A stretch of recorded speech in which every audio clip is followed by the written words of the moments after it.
to vertical output.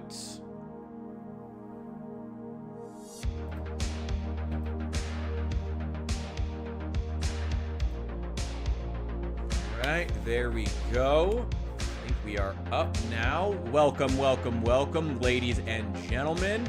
I am so glad you could be here today. I hope you're enjoying the white bat in the background. I'm actually going to start the music. Are you ready to return to the magical, faraway land of Enderal that is in no way invented by Bethesda Softworks? Are you ready to return?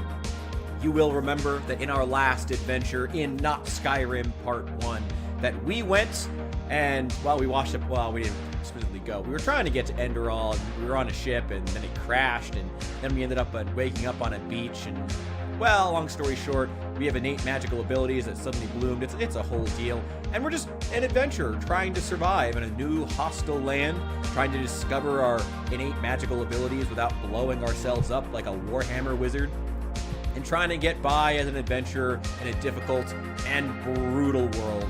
I do apologize for not being here on lives as much. I've been making a ton of content over on the YouTube, like long form content, and I planned on doing the long form and doing streaming, but every time I focus on one, the other ends up suffering. I do apologize. But I think I'm going to go back to streaming, at least for a couple of days, because I've really enjoyed making the last couple of videos, but I kind of need a break to just play some video games, chill with the community, and I'm happy to do that. So let's jump into some Enderal. Once again, thank you guys so much for being here. I appreciate each and every one of you. Smash the like button down below this, even if you're watching the VOD. It is so incredibly appreciated. Leave a comment if you're so inclined. It helps with the algorithm. Let's go ahead and dive in here. Dive back into Enderal. It's good to be... Oh, no. Someone's going to find out. So hang on. Okay, the mouse is working now. All right. Slight issue. We need to make sure the music's off. We still have two going at the same time. Yeah, there's two sets of music at the same time. Okay, I'm going to need to turn off the Enderal's music. Ugh, ignore it. Ignore it. Pretend it's not happening. Pretend it's not happening. All right, we're back into City Square. We really...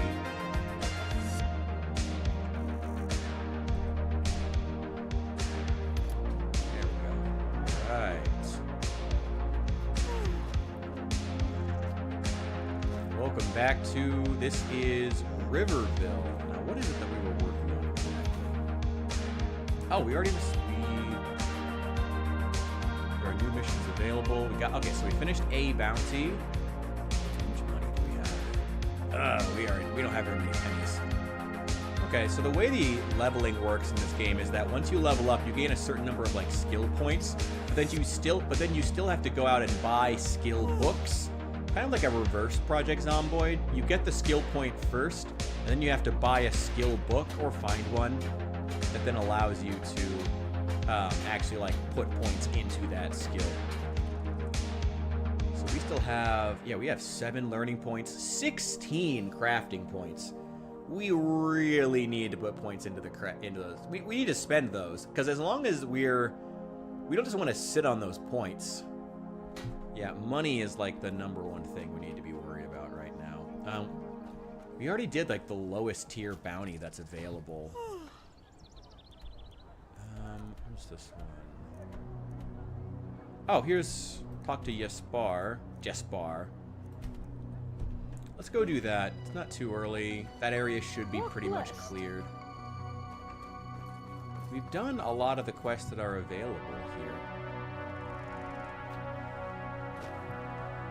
What else is there? Yeah, more bounties.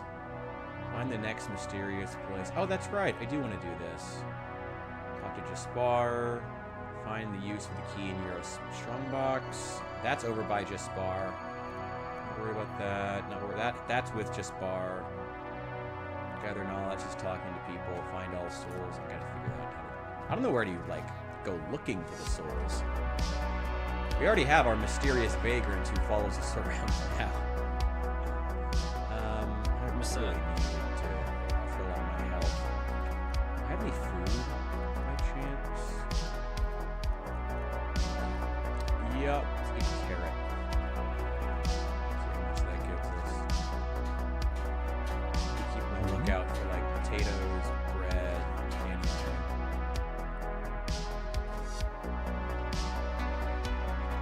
We do have a small amount of health regeneration thanks to our armor. Which we also do want to find all the different pieces of this armor set. The set of the rat catcher. Which is a weird... I don't know. It feels like it should be the name of a light armor set. At least in my opinion. I don't know. Maybe that's just me. Like, rat catcher sounds like someone who'd be lightly armored. I don't know. Maybe it's just me. Maybe it's just me. Okay. Whew. We have almost died like 10 times. It's been a little bit ridiculous, actually. That's insane. Just get that up. Top off that health. Top it off. I remember these plants in Oblivion. You could collect them there. Oblivion had way more plants. This game has way less. Okay, mount. I remember... Secrets from the can. Right, this one was the chest we found on the beach. We had to go to the shrine. And the next one is... Way to the stone tablet. At the beginning of the current, a big stone with a raised bleak tree in the west. Okay, so we're going to go to the mouth of the river here. Stone with a raised bleak tree in the west. Hang on. Ha! Sorry, but I need the food. I also have a flaming sword now, which is great.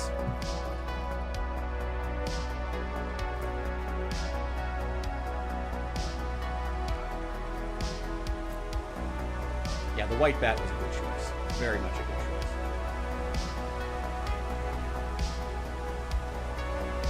I should try to be on the lookout for pumpkins. Any kind of wild food growing by the side of the road.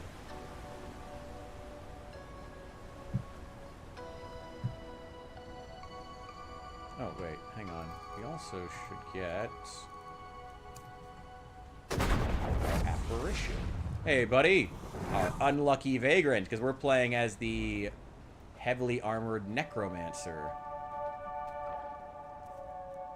There's a few pennies. I'll take it. And a rancid health potion. I love that the health potions can turn rancid. And the cheap ones are. That's so funny. That's so freaking funny to me. I love that. Starving wolf. We already explored there.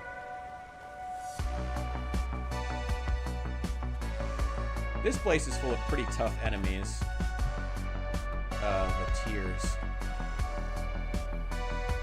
Mouth of the river. Okay.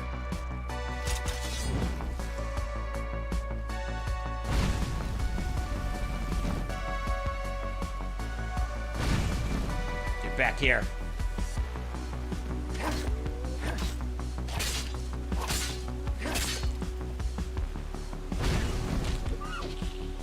Ah!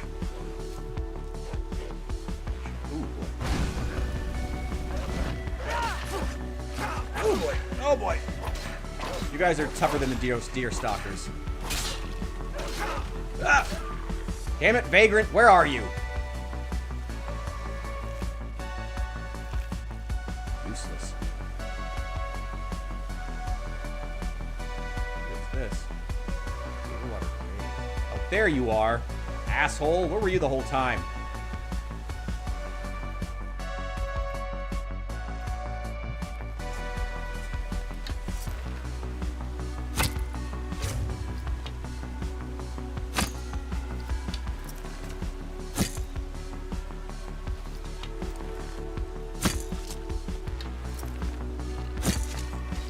Not gonna run out of arrows anytime soon.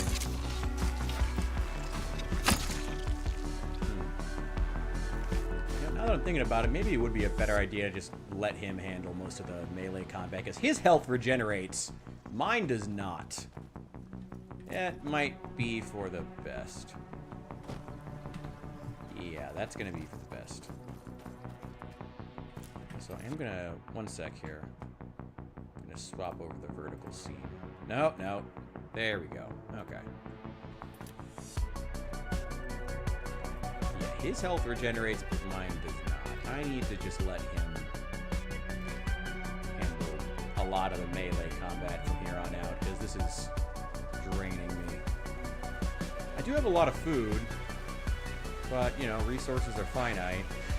I do know some places to sleep if we need to, and that will regenerate our health, like Fallout 3 in New Vegas style. Find a dirty mattress somewhere, take a nap for an hour, you'll be fine. It's too bad he only has a piddly dagger. Oh, God!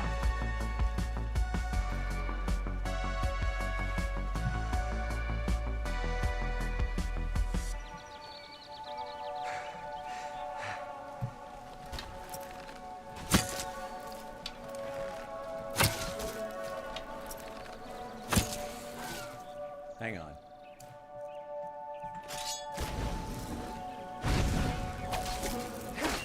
Gotcha. Yeah, let him do most of the... Ooh! Okay. Health. Yes, please. Always want health. In this game, not Skyrim, always want health. Always want health. Dear God, always want health.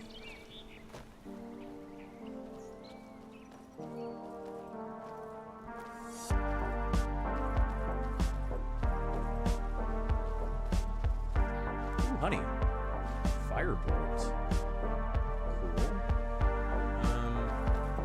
Elementalism is actually a pretty useful skill, even in the early game here.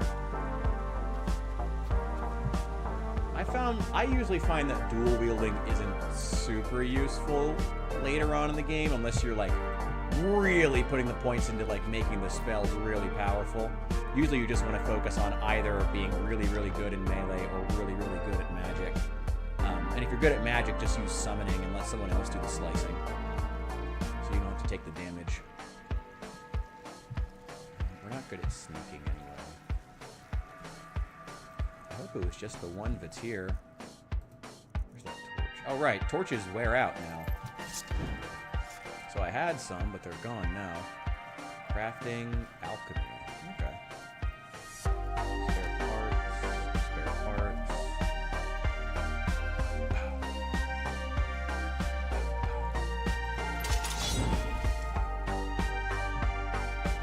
Oh, God. Nope, nope. Go get him. Go get him, boy. Nope. Off me. Nope. No, no, no, no. Get him. Get him. Ah! Ah! Fuck you. Yeah, that poison didn't do too much damage. Blueprints. Hunting longbow. Iron war axe of arcane wrath. Chaos nova. Reinforced leather shield. I might give that to you, actually. You might be able to make use of that. Cheap mana potion.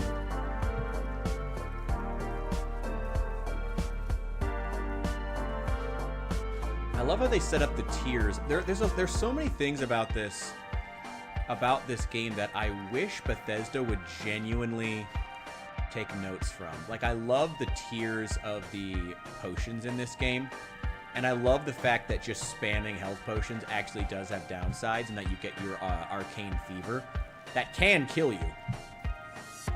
It's really, really cool. I do like it a lot.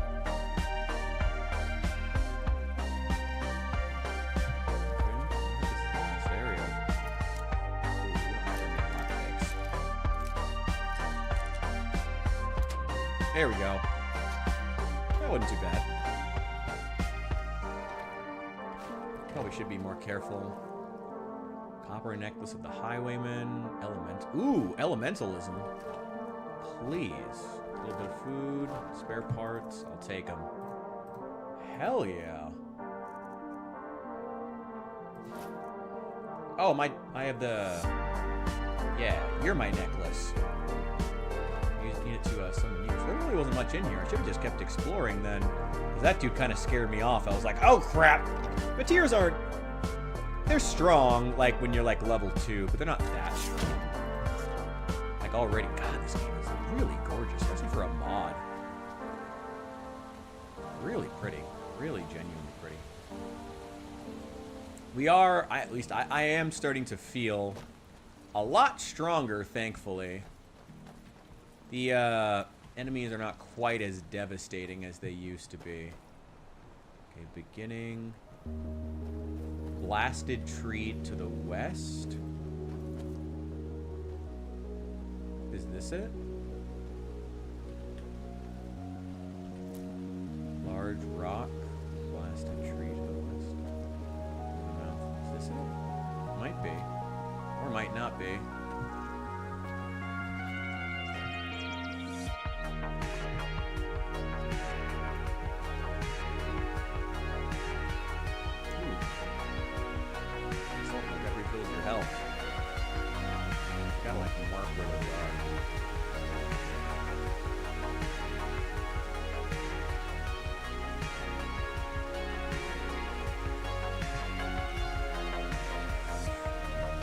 Not in here.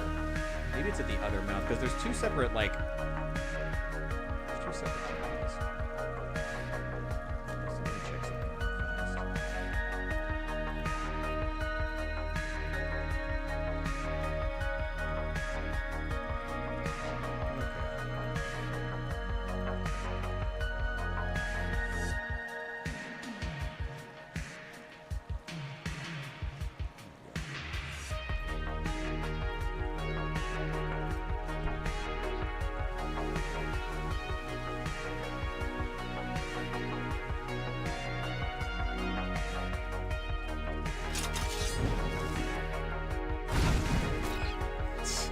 Oh man.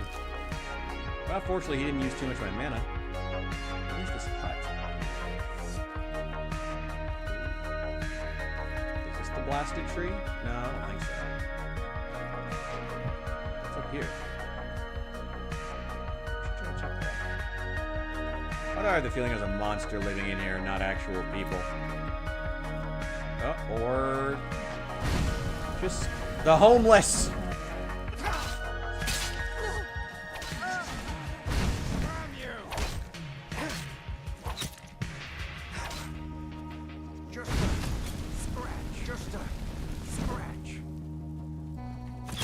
Ah!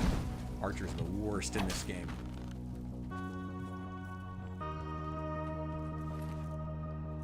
Okay, his health refilled, so I'm going to assume that we're okay. Usually that means we're out of combat. Boots, vagrant dress. Penny coins. What are you doing there, bro? You okay? Right. Soul trap, soul gem. Rancid life potion. We have a pipe.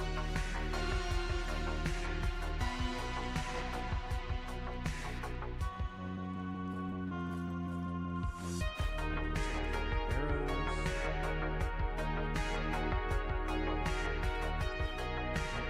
Torch.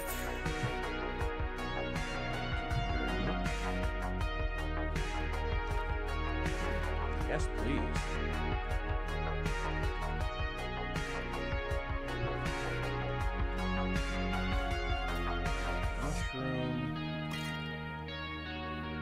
Salt.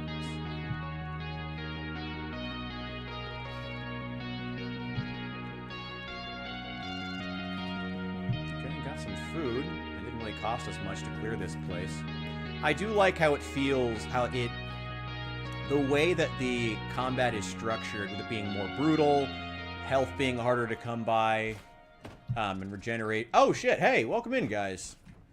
I like how the game feels, sorry, just gonna finish my point real fast. I like how it feels a lot more like an old school RPG, but in a good way, where like you're out exploring and it feels like when you go in to clear out a nest of bandits, it feels like your first thought is going to be, okay, do I have the health, the supplies, the arrows required to do this, you know? It feels more like a trade-off of resources in that old school RPG way, where, you know, you're counting your bullets, you're counting your health potions before you go in, and you're trading that.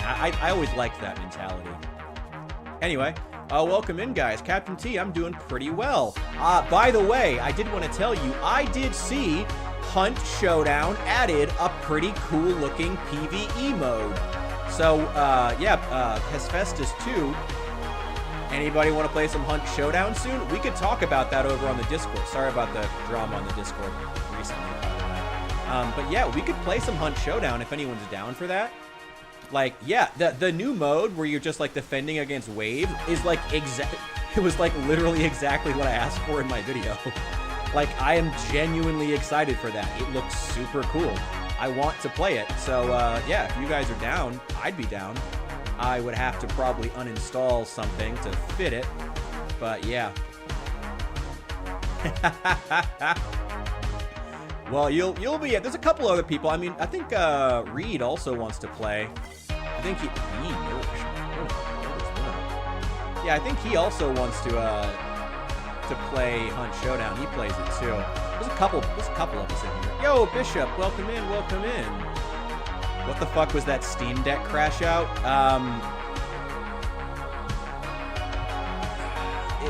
He's.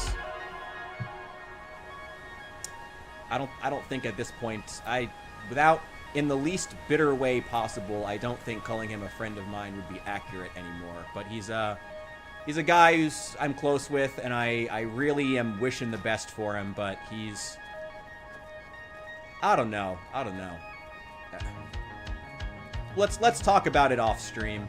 Yeah, we can talk. We can DM about it if you want to know some details. But it's yeah, I don't.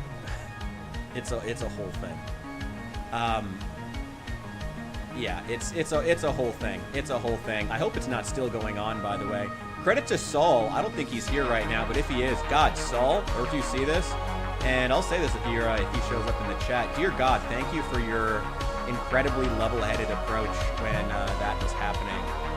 Like, really, I shot him a DM about this, but like, really, I have the best community. My God, like, I have the best community. I'm so glad that he was so level-headed about that. Got some Dark Souls has miniatures? Oh, hell yeah. Well, that's awesome. Dark Souls tends to have, well, cartoony is not really the right word, but Dark Souls tends to have those, like, really big, crazy, like, armor types that seem like they'd be not quite like Warhammer 40k, but like would be really cool to paint. So hell yeah. Those big, like, blocky, like, armor plates and stuff and the crazy helmets. That sounds like a really cool project. Send me some pictures. Keep me posted. I'm trying to check the Discord more. When there's no drama happening out there. It is funny to me that it turned out it was the Steam Deck of all things for that to happen about. Over the Steam Deck. Like, you would have, like, I mean, I would have expected if someone was going to crash out at me, it was going to be over a political take or something. But, like, the Steam Deck, of all the things, like, all right, it's like, it's a handheld mobile console. Who cares? I feel like if there was anything you could have incredibly strong opinions about and it would mean nothing, it would be a mobile gaming console. Who cares? Weird. I'm okay with this music being my theme. Hell yeah. Boss spoilers. Ooh, okay. Well, I mean, I need to play Dark Souls at some point. At some point, I'm sure I will. I don't know when to. Let me know, Captain, what you think. But like, I've been wanting to get into Dark Souls for a while, and I've heard that if you start with like Elden Ring, it's gonna kind of spoil you because it has like the best mechanics of the entire series. So it kind of makes you like spoiled in terms of like how good they are, and if you go back to the older games, it kind of like sucks. Kind of like playing the older Just Cause games before the grappling hook. Where in the world? I'm looking for. It said to go to the mouth of the river, find a large rock with a blasted tree to the west. Large rock, blasted tree. Is it here? Maybe this is it?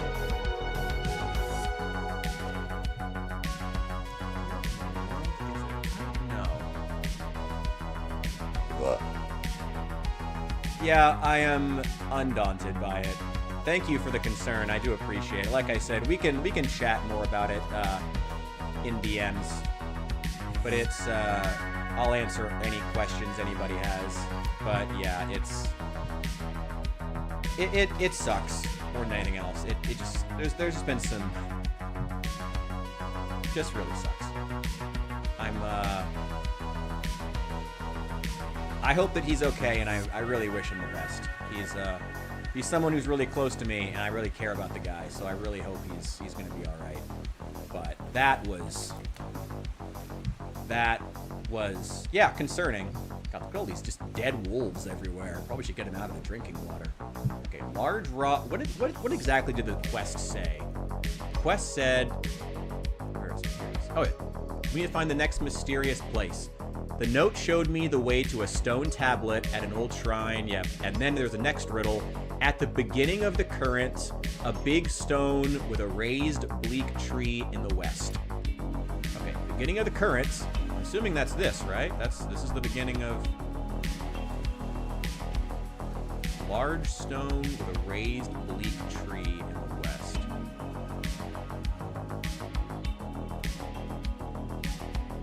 God, this foliage is so dense. I love it, though. I wish we could get an Elder Scrolls game that had foliage like this. Going back to Oblivion, I like seeing how sparse the grass is in that. Is really... Oh, God, that's a... Come here. Get over here, Vagrant. Oh, God, they respawn.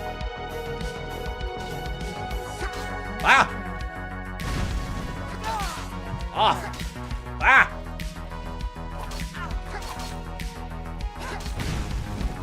Get out of here. This is what I do all day. I just wander around and fight the homeless. That's my entire thing. Get off of him.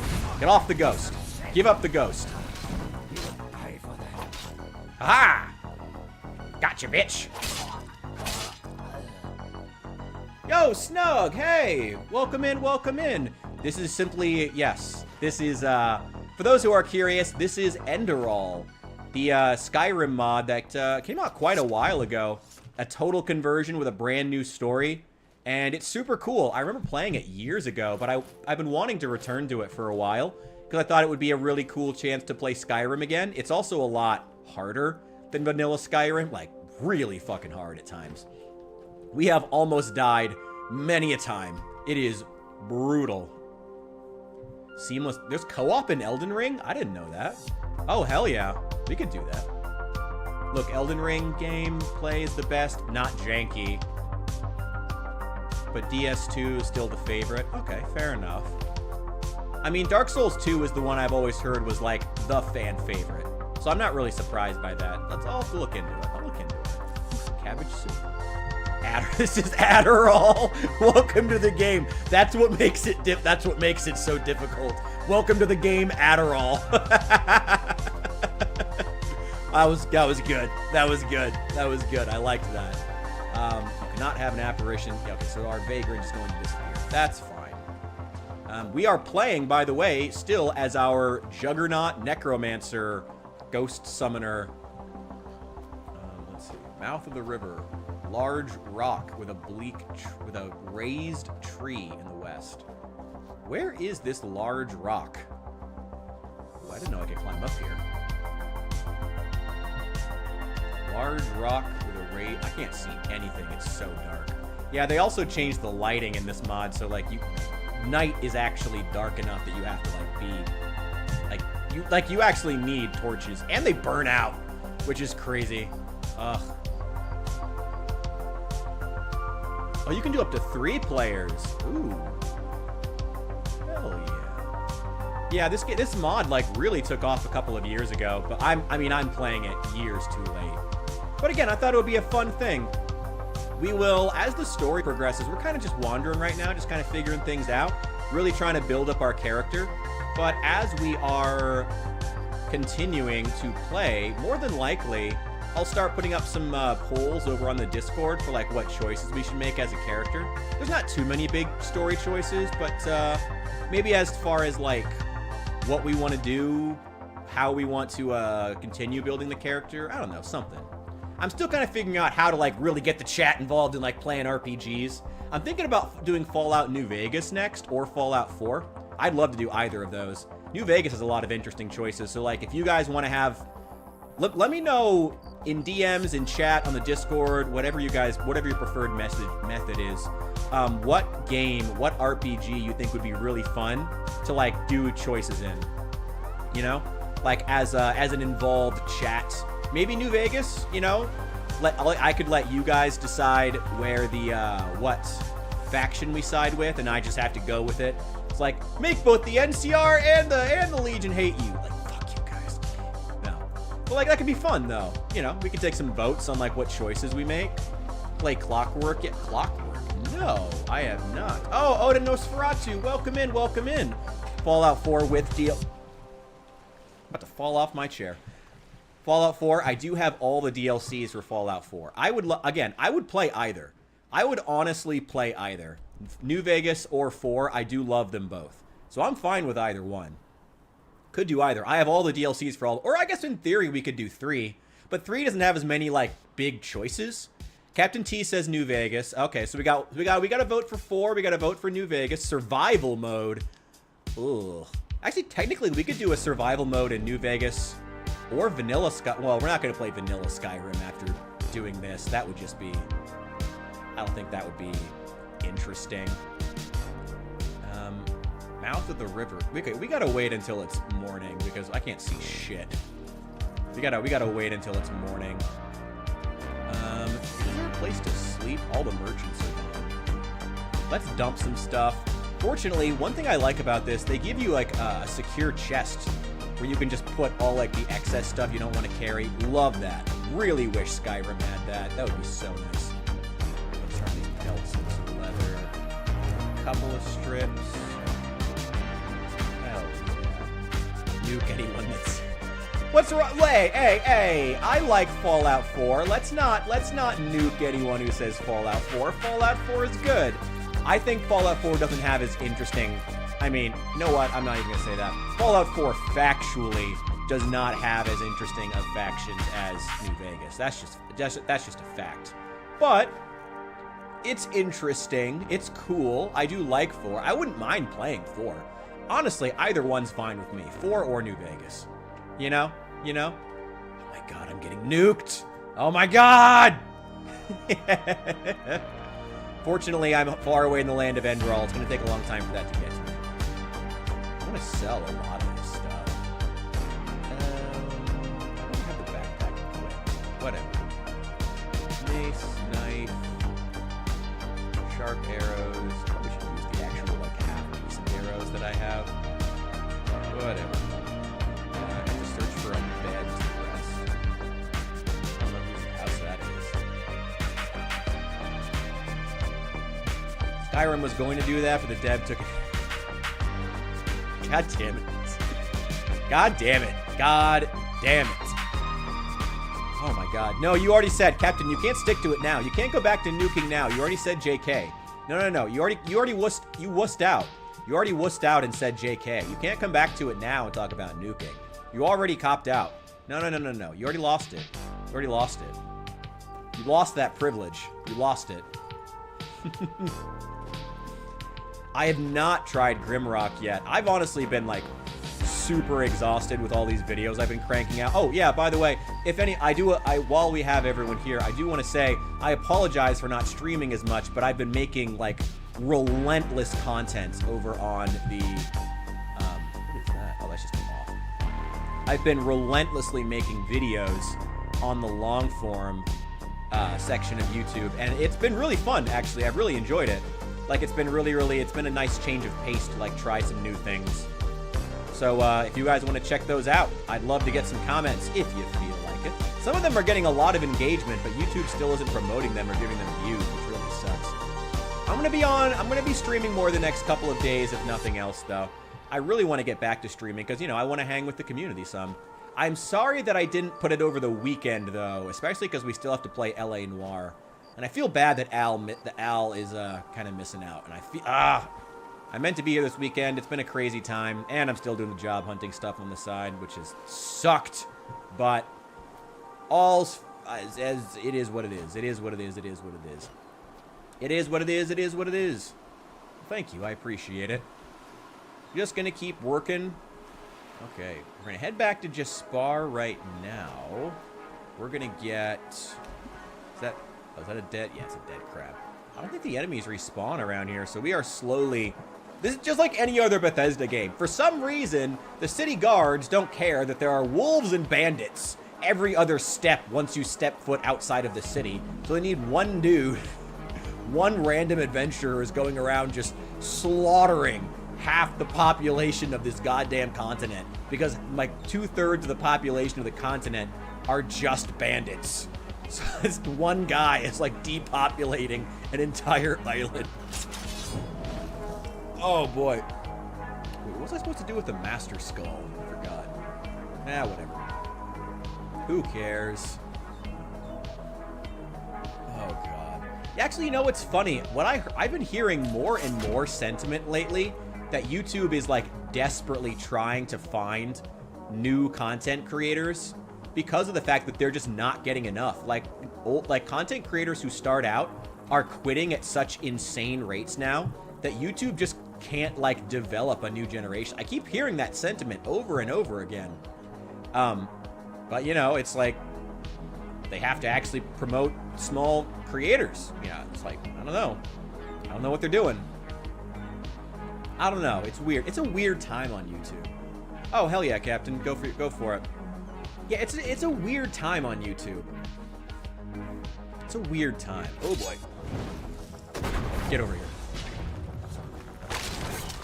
Ah, boy.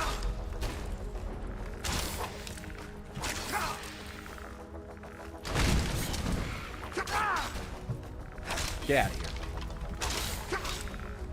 God damn it, I get staggered constantly.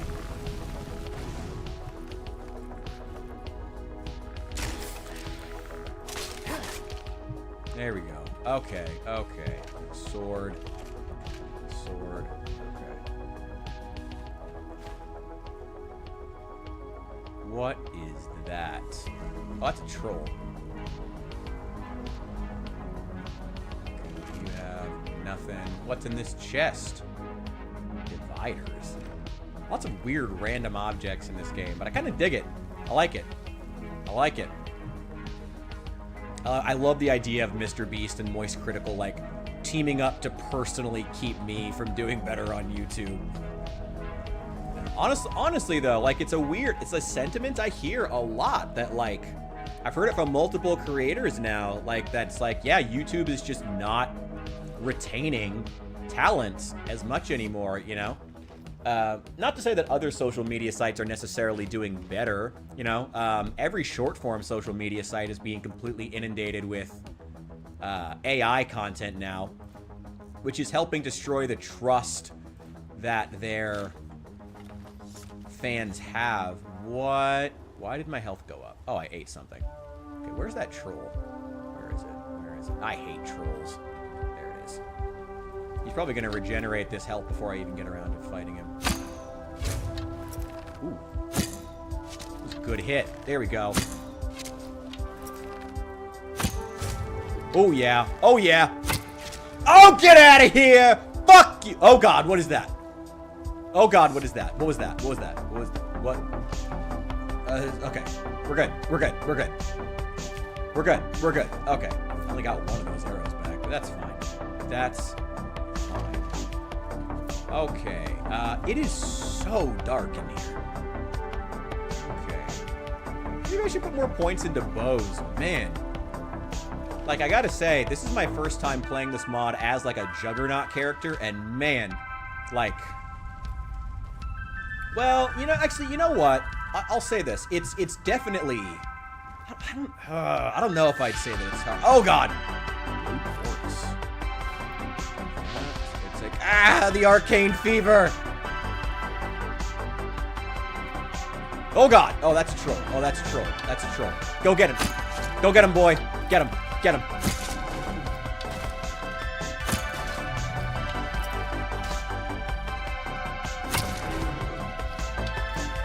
Good job, Vagrant. You're doing such a good job. Oh, no, don't come for me. What did I do? Just a couple of arrows. What's an arrow in the knee between friends? How about one in your face? Fuck you. All right. So, we're learning the techniques to win at this game. Fire a bunch of arrows from a distance. Don't let them get close. There you go. Congratulations. You've won the game. There you go. That's how you win at Enderall. Don't let the enemy get close to you. And that's it. Maybe we will put more points. Ring of Cleansing. I'll take it. Iron Battle Axe of Gleaning. I do like the two-handed, absorbs 4 points of ooh, that would be really good for a two-handed weapon. Maybe if we get a ghost who specializes in two-handed, maybe that could be nice to have. I'm not gonna worry. I don't know. Oh, the troll. Hey, you know what? I don't respect trolls. He can come. He can come talk to me like a normal person instead of trying to troll me. If he wants an autograph. Honestly, I do get some of those in the chat sometimes. It is always funny when someone comes into the chat and just tries to be like openly racist, and it's like, and then like expects me to talk to them like nothing happened. It's like, dude, what the fuck? What's wrong with you? No. Oh my god. Like I think I told you guys, there was that guy who walked into the chat and was like, a black dude playing Project Zomboid. Never seen that before. It's like, fuck you, dude. And then like tried to like, ooh, wait, he hasn't seen me. Yeah! Oh, it's only 1.5 damage. That sucks. Yeah, I'll take it.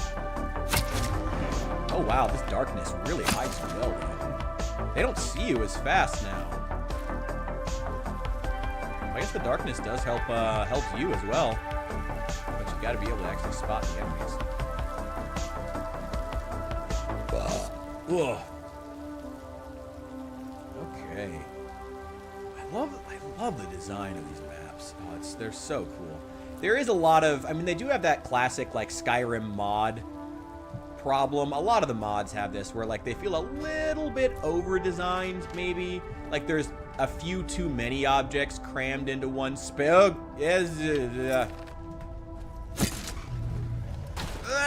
Don't come after me. Go for the vagrant. He's the danger. The unlucky vagrant is clearly the real danger here.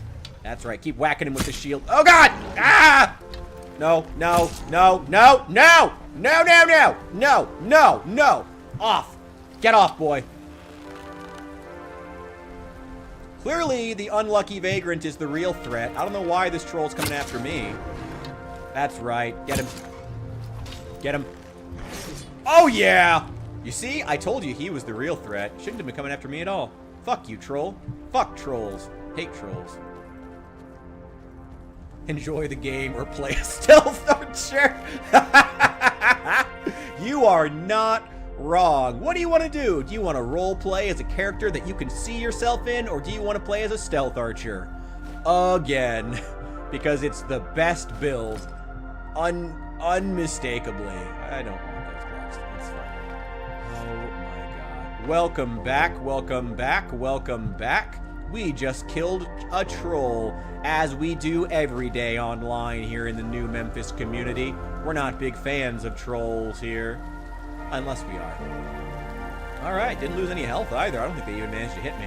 Which is good. I feel like, you know, I really thought this would be more of a meme build. You know, using like, being a juggernaut and also being like a ghost summoner. But it turns out to be pretty good. I mean, well, yeah, we're doing a lot of shooting with arrows right now. Like, just let the unlucky vagrant soak up the damage. Because his health regenerates. Ours does not. You know, so it's like, may as well just let him take it. May as well let him take the damage. You know? Like, at the end of a fight, his health goes back.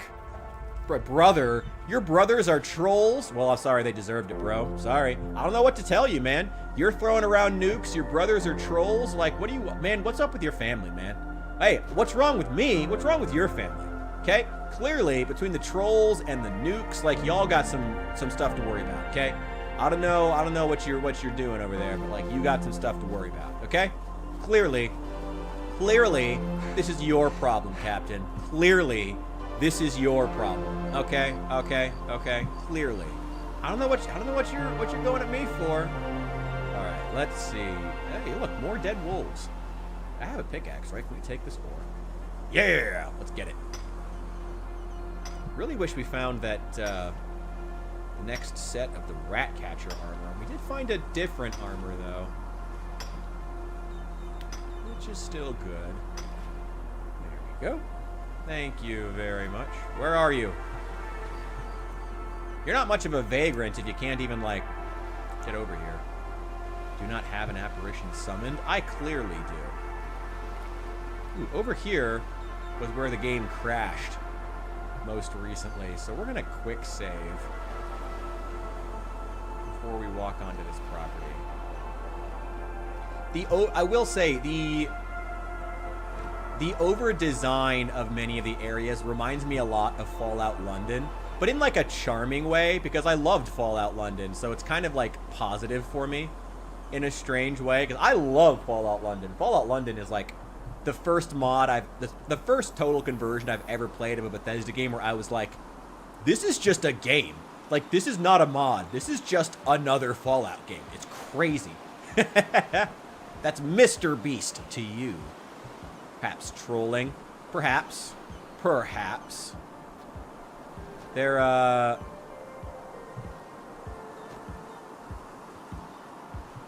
my god. 3 eyes open. I'm not Indian. What are you talking about? I'm not Hindu. I only have the 2 eyes. I probably should summon my apparition again. Go. Summon him back. Get back here. Yeah! Ultimate Warrior, unlucky vagrant. The Ultimate Warrior. I need to equip you with a better weapon, actually. I do have I have a spare sword, right? He already has a shield.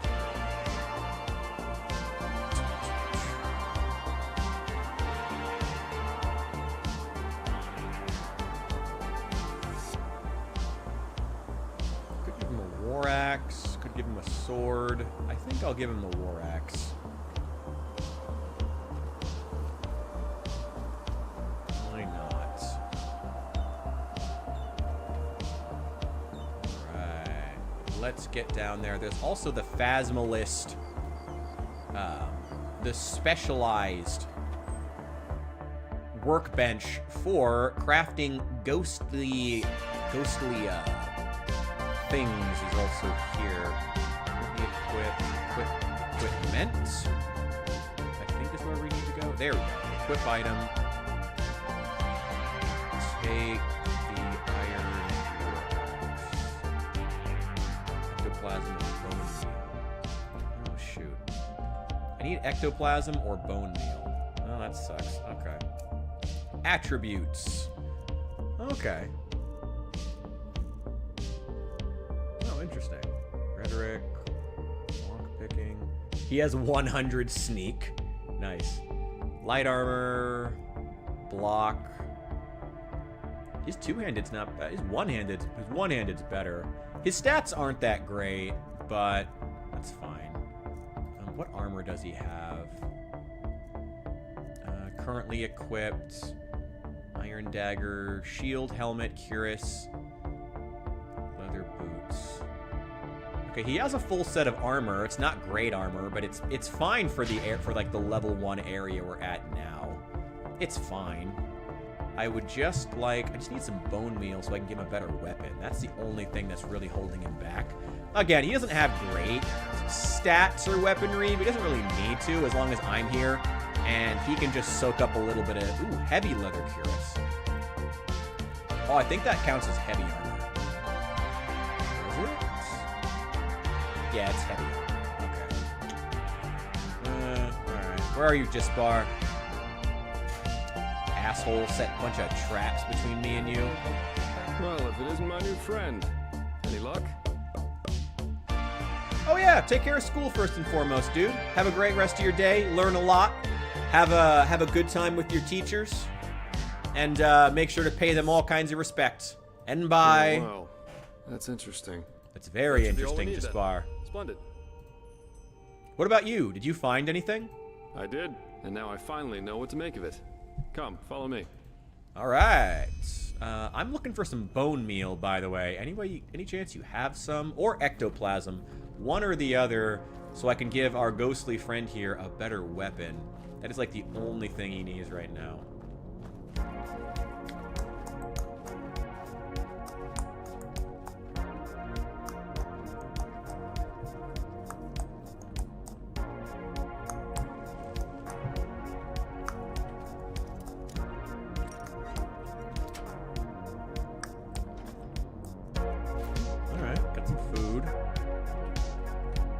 Empty. I think I already searched most of this place.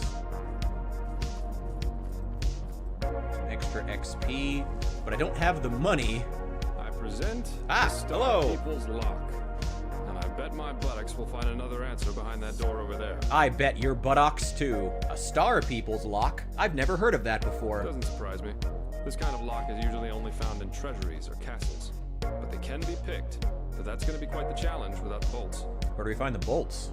You need bolts to open them? Normally, yeah. It's quite simple, actually. Every keyhole has a matching bolt that latches into place once you insert it. Hell yeah, dude. once all the Yeah, keyholes, take care of your 5 teachers. in our Appreciate case, them are and all they latched. do. The door, the lock Teachers are protects chronically opens under. up. Well, I'm sure the teachers are well paid where you are, but always give them respect. Learn a lot. Pay attention. And leave a like under the stream. Wait, you don't do that on Twitch, right? Yeah, whatever. What kind of trick, Jaspar? They'll break a couple of seconds after you put them inside the lock, but if you manage to get all 5 sticks into place before the first one breaks, so I'd say you do the running. And Why do I have to do the running? You ready? Splendid. Here are the sticks. Go. Oh boy. Okay. Open all 5 locks. Hang on. Okay. Hang on. Hey! Brilliant. Aha! Really good at this. Let's Now take a about look and that see what bone the old meal. Magister didn't want anyone to see, shall we? Examine Euro's basement. Right, we're still on this little treasure hunt. Let's go. I think Jaspar will follow us eventually, which will give us 2 followers, I guess. Or maybe he won't. I forget. Oh God! Well, my flaming sword isn't going to do much.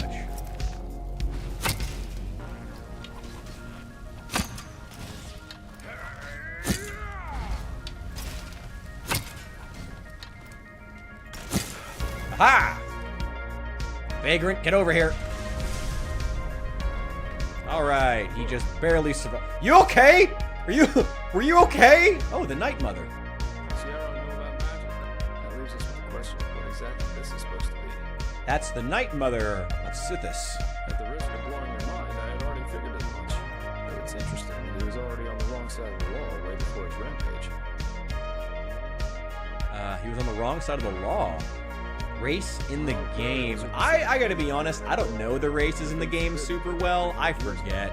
Here, Oh, I think we're the one that specializes in archery and rhetoric, like, you know, convincing, charisma, whatever you want to call it. I forget the names of them though. I gotta be honest, I never learned the game. I've played the game before. I've played Enderall before, but I never learned what the races were because they are different from Skyrim. It's totally different lore. And it's very human-centric. There's no orcs or elves or Khajiit or Argonians. Which is kind of a shame, honestly, but... Yeah. I mean, I don't know. I don't know. Breton. I don't have the magic specialty, so maybe... The last journey thing was begun. And it's good that way. What would life as a treasure hunter be like? I guess that'd probably be the closest, yeah, because, I mean, the only archer-focused characters in, like, actual Elder Scrolls are almost all elves. So I guess as far as humans, Khajiit has wares if you have coin. This was Elder Scrolls world. No, it's a totally different world. They put a lot of thought, I mean, there's a lot of thought put into the world, and I do like it. But it also, there are certain ways it just kind of steals stuff, which it's a mod. You know, I'm okay with mods, especially ones given away for free. I'm okay with them stealing a bit, especially story ideas. Like, honestly, spoiler alert, but a lot of the main plot is basically ripped off from Mass Effect. If you know the Mass Effect lore and what the overarching story is in that trilogy, a lot of it's stolen from that. But it's still cool, and it's fun to watch it play out. And there's a lot of interesting twists and turns, and I do like it still. And also, it's a mod made by, like, a 17-year-old kid, too. And, like, super impressive. I think he ended up getting hired by Microsoft, which, smart move on their part. But then again, so did the guy who made Hunt Down the Freeman, so, you know. So what now? Find anything. And to see if we find anything, I have wares if you have coin. Oh yeah, you gotta get that soft G going. Yes. What's that? Yeah, I think this obvious journal right in front of the coffin was what you were looking for, Jaspar. I don't know why you didn't. It wasn't the first thing you picked up. What do you think about all of this? Well, what should I think about it? The Arrow was a self-righteous fool. He was a self-righteous fool. They celebrate themselves as great messiahs as long as everything goes well, but once they fail, it's the bad, bad world that's responsible. Yeah, I hate those do-gooder heroes. They're not cool like you are, Jaspar. God, this game was written by a 17-year-old American kid. Hey, he did a good job, though. Much love. I will, you know, I want to be clear. While you guys know how much I love roasting things, but at the end of the day, when I truly roast something, it's more often than not because I do see something good in it. Stuff I genuinely just dislike, usually, like flat out, usually isn't worth roasting. It's not interesting. That's nonsense. Mankind wouldn't be where it is without idealists. I think that if we all Jaspar is hurt by that, by my idealism. Well, okay, Jaspar. Just start blasting. No, this is Blops 4. Bishop, we've talked about this. This is Blops 4. All games. No, Blops 7. All games are Blops 7. Oh my god, we've talked about this. We have talked about this. Why can you not get it through your head? Oh my god. All games are ultimately Blops. Whoa! You good there, man? You good? Oh god. Oh god. Oh.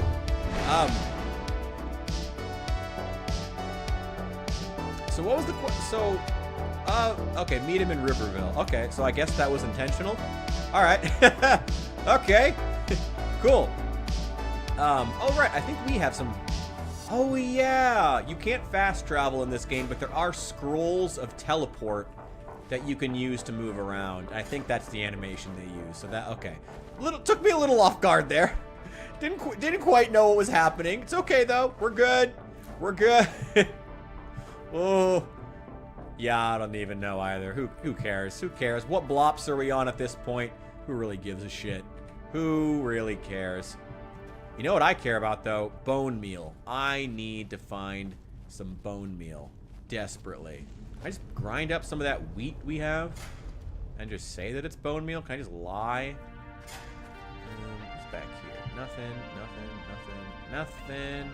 I have some skulls on me. Can I just grind them up into bone meal? Blueprint, iron ore. Nope. Anything here? Ooh, what's over here? Probably nothing. Yeah, nothing. Some kind of a well. I'm trying to find you the bone meal, I swear. What's on this guy? Give me your stuff so I can sell it. Give me that torch so I can sell it. I need all the money we can get. Like seriously, we need all the money we can get. Like seriously. Because we need to buy more skilled books. I'm not gonna bother fast traveling, like using the scroll to get to Riverville. Shame about Jaspar. Poor guy. He took the time. He fast traveled there, used one of those really expensive scrolls, but then he still has to wait for me because I'm just like, nah, I'm gonna walk. Wouldn't that just be so insulting? I mean, hey, he can go get some sleep. He can hang out for a bit. I'll see him there soon. Boxes. You don't drop meat, so I'm not going to worry about you. What is over here? Oh. Call of Duty 1 was peak Call of Duty for me. Hands down favorite. The basic training. Hey, oh God! Wolves! Hang on, wolves. Hang on. Where are you? Get out of here. Get out of here. Ah! Stop trying to get around behind me. Ha! Aha! Bitch! Bitch! Bitch! Oh God! We're not doing well right now. Okay. Oh God! You crazy vagrant! Where are you? Ah! Oh! Bit me in the ass! Ah! GG's. Let's reload. Damn. It's alright. We're not gonna go that far behind. Damn. Well, probably what I get for using a weapon I'm not trained with and not keeping my Vagrant with me. The Vagrant is the key to my success, clearly.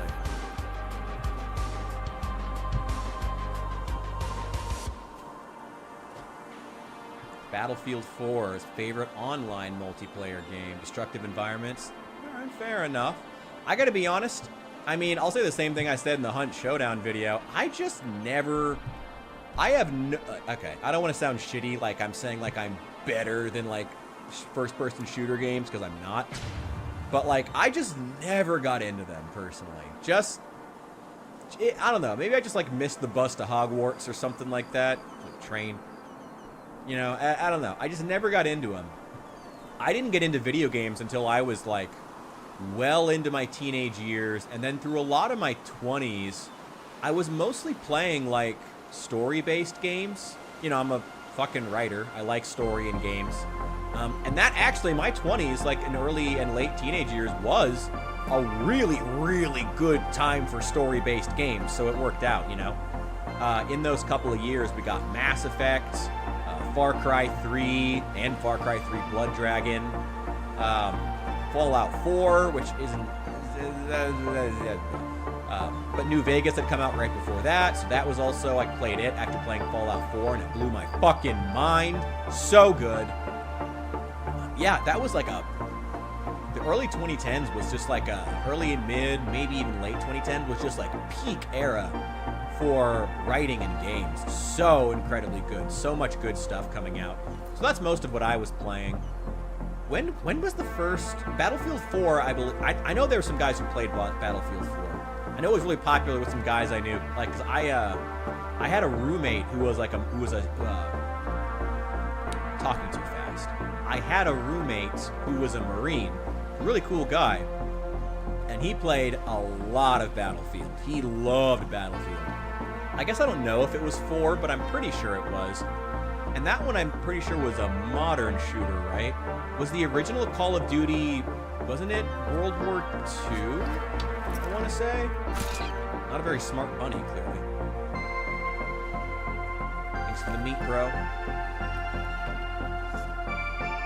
Yeah, was the original Call of Duty, I think it was World War II, wasn't it? Because like there was that really famous storming the beach at Normandy scene. It was like really, really iconic and helped like cement the franchise.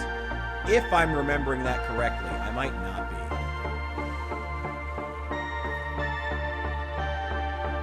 In love with the medieval time period. Whatever God of War and this hook. That's not medieval, that's Greece. That's ancient Greece. That's not medieval, though. I mean, okay, to be clear, both cool time periods, and I do respect, no matter which one you want, I do respect both choices. But that's not medieval, though. That's ancient Greece. There was a whole Roman Empire in between those two. It's kind of a shame. Honestly, looking back on it now, kind of makes me sad that the God of War franchise skipped over Rome. No, actually... would have technically gone backward in time because the era of that Viking mythology, I think, would have been earlier than Greece. Mountain Blade style zombie game. There isn't one? I'm kind of surprised there isn't one. I'm like, Mountain Blade seems like the type of game that like the modern scene would have been like all over making a zombie apocalypse mode. I guess that's not like official. I don't know if that feels like I see what you mean. I see what you mean. I'm kind of surprised that modders haven't, like, crafted one DayZ style, you know, like they did with Arma 3. That feels like the first thing that would get crafted. I don't know. Maybe that's just me. I guess I don't know much about the modding scene for Mountain Blade, though. I don't know. Hello. Hello. Got here. Hello, Yespar. Jespar. Yeah, it's not Yespar, it's Jespar. Hello. Now, if it isn't my new pal. Yeah. How about a You've been sip getting wine? drunk while I walked here. I mean, I had this scroll. I just chose not to use it. Not sure it's a good idea with this fever. Hey, no, fuck it. Here you Let's have a go. drink. Hell yeah. you ready? Yeah. It seems that Riverville's Myrod's injured. Hell yeah. So we'll have to go by foot.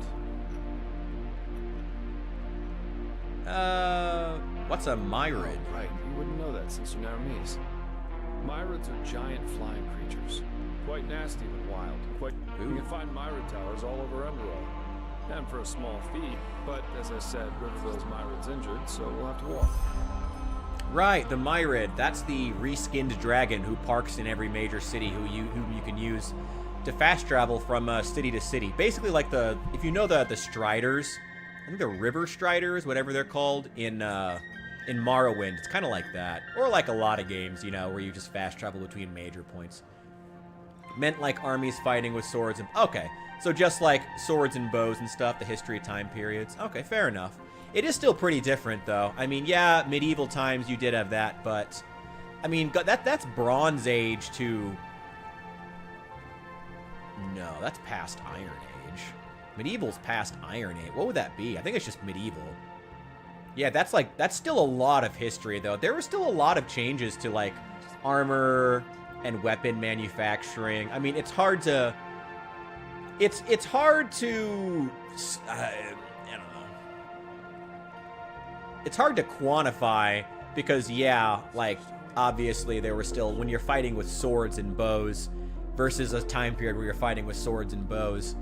But there were a lot of nuanced changes that did make things. But a lot of the changes, I guess, would have been in things like logistics, writing, transportation. Things like that would make a lot of difference, you know? I guess more so than the actual swords and bows. Probably. I would think so. You know, the technology, you know, the medieval times, I guess the later medieval times anyway, having access to better technology in terms of building roads and bridges compared to Greece. Lighter and tougher metals. Better crop techniques that allows them to support larger armies. Later in the medieval era, of course, gunpowder, which was a game changer. But even earlier on, just better bows, better smithing techniques. They did make a lot of difference. And also, again, the logistics and stuff. Those make a lot of difference. Let's go. Splendid. And let's go while it's still dark. We'll be up to now, you've seemed more like the close combat. Am I right? Yeah. I knew. I'm asking because I was in the market just now, stocking up on... Here. Might find this useful. Ooh, yes. The Arizalian oh my God, I'm our sensual confessions of a vagabond.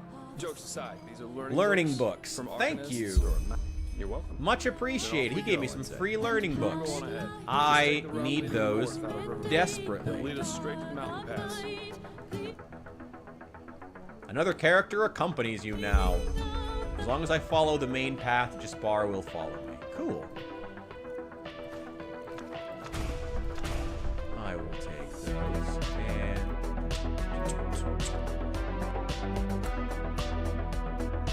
Handicraft. Yeah, alchemy. Heavy armor, one-handed. I'm not gonna learn...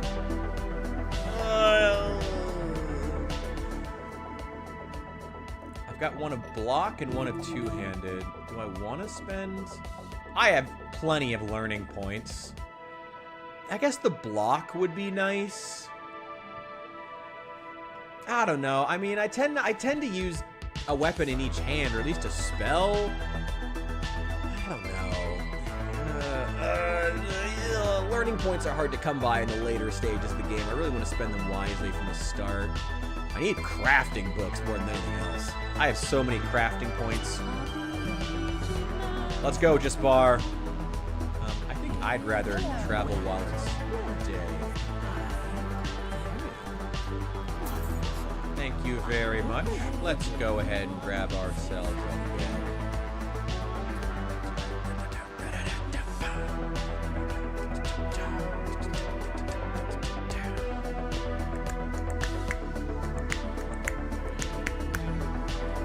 Hell yeah. White bat breathing new life into me. Alright, to the Sun Coast. Historical myth games always kick ass. I wouldn't say always, but on average, they do. They do. I guess Festus, did you ever play the Total War Warhammer games? Did you ever play those? I forget. I don't know if we've talked about those. I mean, I know I've talked about them on the channel, but I didn't know if you had played them. I'll take those pennies. I think that Total War Warhammer is probably my favorite. Think you have number 2? Well, number 2 is the best one, arguably. Well, that's cool. What's up? Hello, Tanner man. Number 2 is great. Honestly, like if you want to get in the franchise, I got to be 100% honest with you. I would say don't even start by like going to try to buy Game 3 and all the DLCs. If you ever decide you want to get into Total War Warhammer, just start playing 2. Like literally, just start playing 2. Don't try to like treat the DLC as a la carte.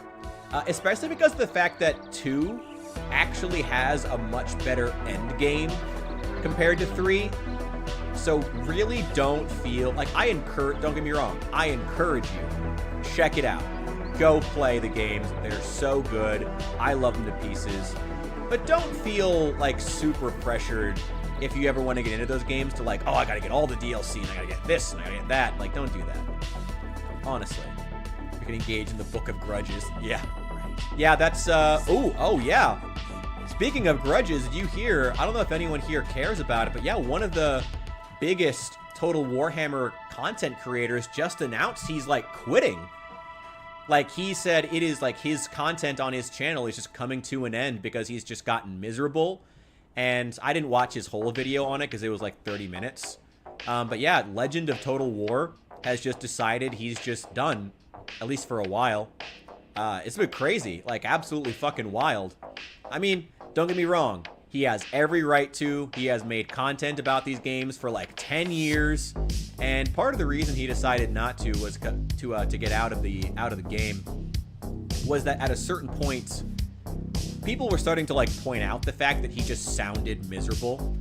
We're headed directly to Ark. We can just follow the road then. Yeah, people were just pointing out the fact that he just sounded miserable when he was talking about the game or playing the game. And he was like, apparently at a certain point, he was just like, you know, and a lot of the issues he was complaining about just like weren't getting fixed by Creative Assembly, the devs of the game. And he was like, no, I'm just done. I'm not doing it anymore. I'm tired and I want a break. And also he has a newborn.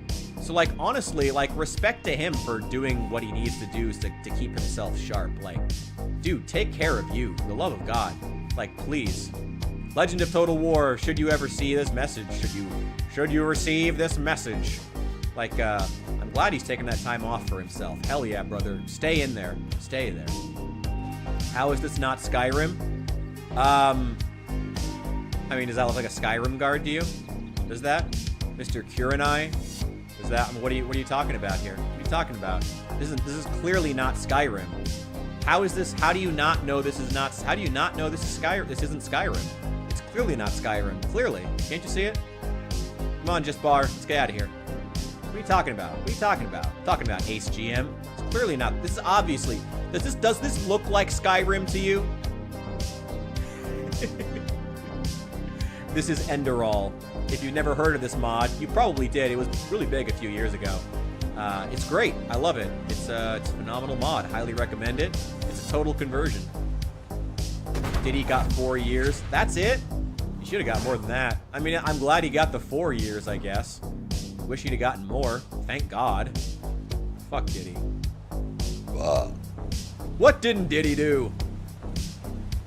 When games become tedious, it's time to stop playing. You are not wrong. That's why you gotta wait for that Mountain Blade zombie mod or zombie game. Honestly, I think that for a lot of because Mountain Blade's a franchise that's been on for a while now.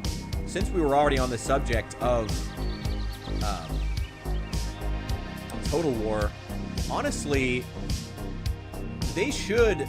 I think more games should be taking notes from what happened with Total War and how Total War, a historical game, had a complete revitalization in the last few years, the last decade, by introducing fantasy elements and turning the game on their head. And yeah, in some ways it made the game kind of crazy, but it also provided a lot more interesting asymmetry with the factions. There were legitimately cool things that came out of doing that outside of just, ooh, you can play as fantasy characters now. No, actual cool things came from it, such as, you know, huge units being a game changer, like on a tactical level, you know, totally defeatable, but also, like, you know, interesting to have. Mages totally changing up the battlefield for better and for worse in some ways. So many interesting things. And then, what else was there? Mages. And also, yeah, the increased fantasy gameplay providing increased asymmetry between factions. You know, because you can only do so much when it's a sword and board in both factions, you know? You can't really do as much. Yeah, Battle for Middle-earth. Yeah, absolutely. But even, like, even other strategy games with, like, sci-fi influence, like StarCraft. You know, I get not a fantasy game, but you get what I mean, you know? Like, when you embrace fiction in the game, you can do more. You know, when you embrace fantasy, not medieval fantasy, but you know what I mean, as far as broadly embracing doing, I don't know, crazy shit.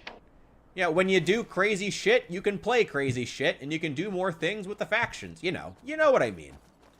You know, they should, honestly, I think you're right about that with, goodbye, Rabbit. I think you're right about that with,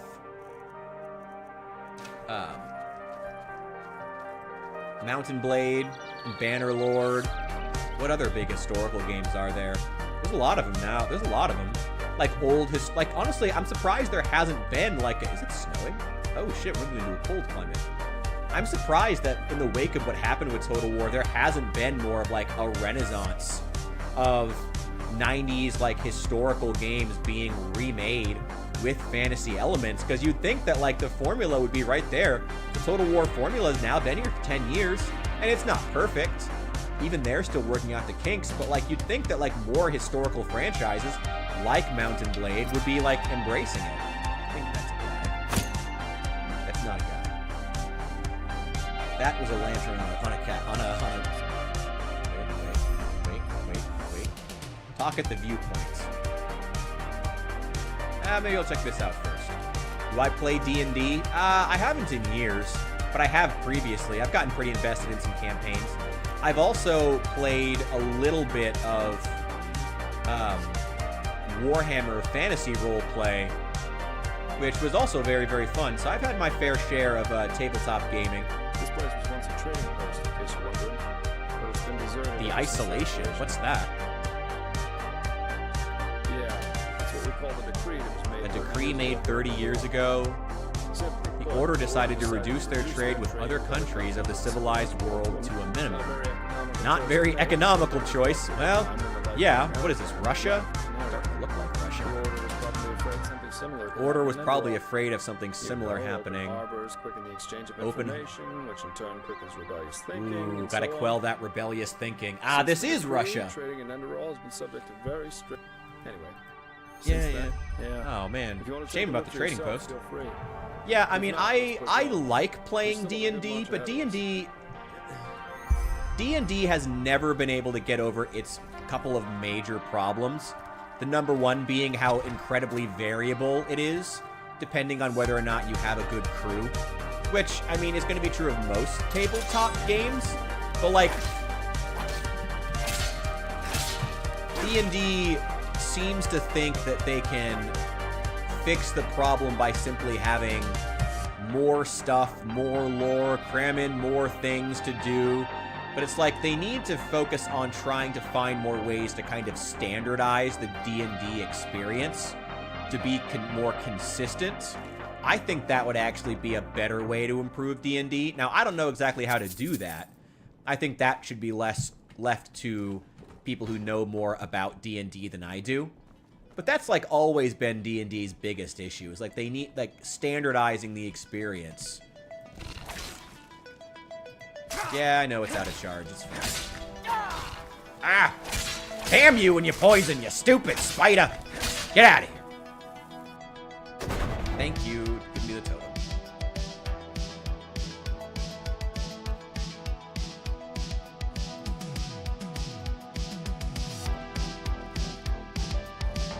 Okay. Don't know. Someone's trying to talk me into it. Just not my thing. You should try it. I still, look, despite my issues with D&D, I still recommend trying it. I think everybody should try it. You know, I don't let me, ooh, that's a corpse. Ooh. Hey, Ambrosia. Rattled robe of magic regeneration. Thank you very much. Oh, yeah. Oh, is there a soul here? I wonder if his soul is here. Hang on. Can I steal your soul? No, I cannot. Okay. Where do I even find souls? I gotta figure that out. D&D can be a lot of fun if the storyteller knows what they're up to. Yeah, absolutely. Absolutely. If the storyteller is good, it's a great experience. And that's why, Bishop, I do recommend it. Don't have time to commit. I mean, you can come in for a few sessions. Yeah, hey, look, find an hour. If you can, I recommend trying it. There's got to be at least one day that you can fit in an hour to play. You don't have to stay the entire time, you know? Maybe your character just teleports in, you know, every once in a while to join the gang. You don't have to treat it as a huge time commitment. And honestly, I'm going to let you in on a secret about D&D. If the type of people you're playing with are insisting that you must devote your entire time to thinking about your character and planning out every route, and you have to devote massive amounts of time to it when you're not actually playing, those aren't the kind of people you want to be playing with anyway, so it's a good sign. So in that case, probably just bug out. But they'll probably just let you do whatever and devote however much time you have to it if they're chill. So just do that, you know? D&D can be really good. If you do get a good DM, it's awesome. It's awesome. It's great. It's just you need a good DM, you know? And D&D has always struggled with standardizing the experience, unfortunately. There are a lot more systems out there than D&D if you're into other genres, but it can be hard to find players for those games. Yeah, absolutely. Yeah, I mean, for example, Warhammer Fantasy Roleplay. It was super cool, but I can't imagine how many players would be really into the experience because it's really punishing. But it's cool, and I actually like the character building a lot more in that. I like the, what is it? The, not jobs. I forget the word. What is it called? I don't know. 4 hours a week? Okay. I mean, see if you can negotiate him down. See if, I mean, look, tell him, I mean, just tell your friends that maybe 4 hours a week is a lot. I think even when I played, we did like 2 hours a week. That's a lot. I'll admit that's a lot. Okay, that's more. I don't know. If you have the chance to try it, I just highly recommend it. I'm not going to tell you what to do, but if you have the chance to try D&D, especially with people that you like, I highly, highly, highly recommend trying it out. You know? I really do. You there? Yes, you. Come over here now. I need your help. Hello, crazy old man. What do you want? Definitely rough to really get into things if you aren't able to commit a lot of time. There are one-shots where you sit down 3 to 4 hours for a simple adventure start to finish.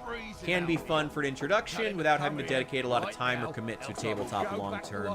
Even 3 or 4 hours for a single session is a long time, honestly. It's a long time. All the caveats of D&D have as an old head are the reason I developed my own tabletop rules. Just need to actually muster the energy to finishing the monster guide. Ooh. That's a lot of stats to write out. That's a lot of stats to figure out. What's up, Bunvar? What you got? Why? I can't talk to you. What's going on, buddy? You want me to talk to you or not? You okay there, bud? Help Ulvar get Bunvar into hunting. Met a man named Ulvar who's obliviously in dispute with his brother Bunvar in the pass through which the Penny Road goes. He wants me to solve the conflict for him. Help Ulvar get Bunvar to... Well, he's not coming with me, so we're just going to walk by it. I don't know if the... Did we have to talk to him? Why are you sitting outside the camp, bro? This camp seems well defended. Maybe you should stay inside here. Hello there, Ulvar. Nothing for me to see here. Your brother sent me. Said he's freezing and it's your turn to take watch. Does he now? Then listen up. Tell him that until he's sober, I won't... You're telling him to get sober. You're drinking right now. You're drinking right now. Buddy, come on. Don't be a dick. He's your brother. You're literally drinking right now and mad about it. Whatever. I gotta do some cooking. Y'all being crazy. Y'all are being crazy. I have, like, no salt. This gives... Wow, goat meat is really good, apparently. Man, like, finding enough salt is still a massive pain in the ass. I'm glad that carried over from vanilla Skyrim, how incredibly rare salt is. Hey, you, get sober. You're not literally drinking like your brother is, but you're the one who needs to get sober, you know? What? I'm drunk. Because this idiot made me wait out here for hours. Made you wait out here for okay, now I gotta go tell the other brother that he's cocky. Oh, that's funny, though. I like joke quests. I wish Bethesda did more of these. I love joke quests. That's funny. You need to move your fat ass. Did he now? Well, tell him he wants to blah, blah, blah. Yeah, does his balls. Sure. All right. He says that you're a braggart and you don't have any balls. Interests the color. What interests him is the color of your balls. All right, that's it. Go and kick his ass. Yeah. Sandwich. Smack him in. No, man. Too much of a coward for that. No, I'm not gonna get between two brothers. You wanna go fight? Go do it. I'm the cop from LA Noire. I mean, honestly, just watching people fucking beat each other's asses, honestly. Go. What are you doing, bro? What are you doing? What are you doing? His pathing is broke. My group's been together for 10 years, play about 40 weeks out of the year for 4 to 6 hours a session on Sundays. None are into sports or bar scenes or things like that, so getting to keep in touch with friends over board game nights or TTRPG nights has worked for us. Definitely an outlier, though, in the scene. That's awesome, though. Honestly, most of the scenes, like... Oh, now they're fighting. Oh, they're fighting. Oh, they're fighting. Well, let's see who wins. I will loot whoever loses. Let's see who wins. Let's see who wins. Ooh! Oh my god. Guys, you're brothers. God, come on, guys. You're brothers. What are you doing here? What are you doing? Ooh. Whooped his ass. Oh, they seem fine now. That's how brothers are. You know, sometimes you gotta beat somebody's ass. Sometimes you gotta whoop each other, and then you're fine afterward. You know, it happens. Brothers are like that. Wouldn't recommend it for most other groups. I've been part of some groups that were pretty successful. It's... Honestly, most of the groups that I know of who are still into... Oh, God. Okay. That are still into playing the same game after a long time have a lot of similar stories where they're like, yeah, it's our thing, you know? We don't really do a lot of other stuff, but, like, this is our thing that we do when we get together, and it's fun. God, get off! Nothing on him. Damn. Yeah, a lot of my guys who do that kind of stuff have similar stories. They're all like, yeah, we're not really into sports. We're not gonna like go play pickleball or something. So it's like, yeah, why not? Let's sit down. Let's go on an adventure. And I respect that, you know. And I'll certainly say, I think that I wish that more guys played tabletop RPGs. And again, and I want this to be so clear. Even though I've criticized D&D, I've criticized a lot of tabletop RPGs, I want it to be clear. I love the experience, and I want more people to play tabletop RPGs. I honestly do. I want more people to play tabletop RPGs because they're cool. It's a great experience. You don't get it anywhere else. Again, you know, I've talked about how standardizing the experience is difficult, and D&D really struggles with that, but, like, it's an experience you don't get from any other game. Ow! Ow! Ow! Something shot me! Ah, my knee! God, get him, Jafar! Get him! Get him! Ooh! Oh, wow, in the face, too. Damn. Well, we're not stopping there, guys. Come on. Oh, God!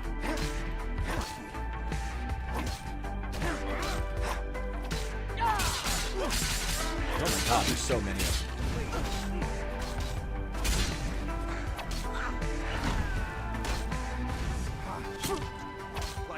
Get out of here. Ooh, Jaspar got fucked.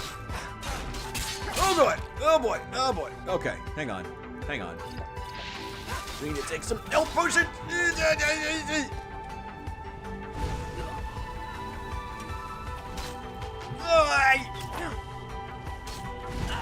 wanna help out, Jaspar?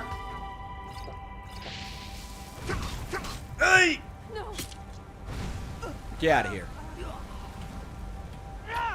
Get out of here. Get out of here! That's like all of my health potions, though. We gotta... Okay. Be careful, because that archer could actually, like, end us. Go, go, go, go, go. Get in cover, get in cover. Where's that archer? Where is he? Where is he? Oh, there she is. Get out of here. You better have some good loot in this tower. You're costing me a lot of resources. Fuck you. Fuck you. Get out of here. Fuck you. Oh, okay. That was a little bit close. We're fine. We're fine. Oh, shit. He hasn't recovered yet. Ah, there's still someone else there. Jaspar, you are worthless as a companion. I love how he put highway woman. Ah! I am not Dovahkiin. Anyway, what were we talking about? Oh, what were we talking about? Oh, sure. Jumped up and bit me. Nope, nope, wait, no, shouldn't do that. Nope, nope, no. Oh, no, shouldn't do that. Shouldn't do that. No, shouldn't do that. That's not. Probably shouldn't try to do that accent. Nope, nope, nope, nope, nope. Probably shouldn't do that. Okay, horseshoe, don't need that. You got any food here? Any food here? Eggs? Sure, I'll take a chicken egg. Why not? Why not? There we go. There are things like D&D League or Pathfinder Society to try to standardize across the country/world, but it's still people DMing. Exactly. And playing at the end of the day, so if your local Society DM or players suck, you're shit out of luck. You are not wrong. You are not wrong.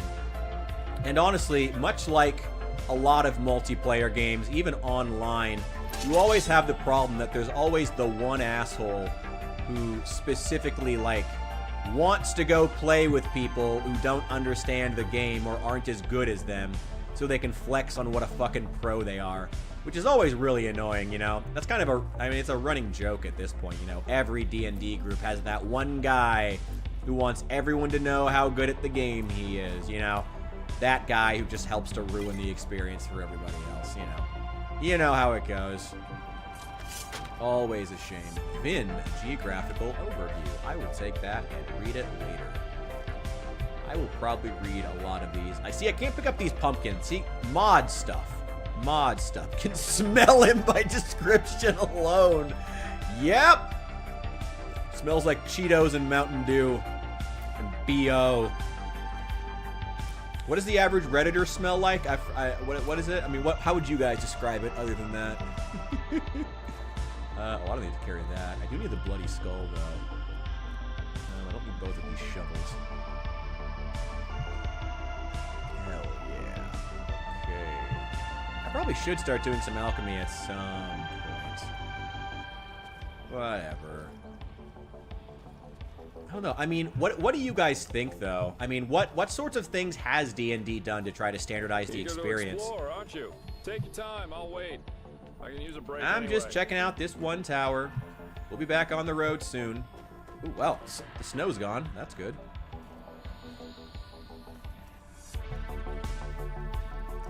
Let's get what's in here. Ah, oh, damn. I am curious. I mean, what sorts of things you guys would know better than I would? What has D&D done to try to, like, standardize the experience? Because, again, you can't... I don't know, like, what do you do exactly? Unless you have, like, DM College or something like that. Round Rock Cave, I believe that. You know, like, what exactly do you do to make sure that every player has a consistent experience across the board? There's not much you can do. Like, I do have a lot of sympathy for Wizards of the Coast. Not that they probably deserve it. I mean, they're a company that can be just as shitty as any other. But I have a lot of sympathy for them, and that it's not an easy... I don't want to make it seem like I'm saying it's like an easy challenge to overcome. You know, standardizing that experience. You know? Go. Created one D&D to rebalance things. Published module. People modify anyway. So the fights are shoddily designed. Yeah, I mean, oh yeah, I hadn't even gotten to that. Yeah, I mean, the fighting in D&D was never great. It was never great.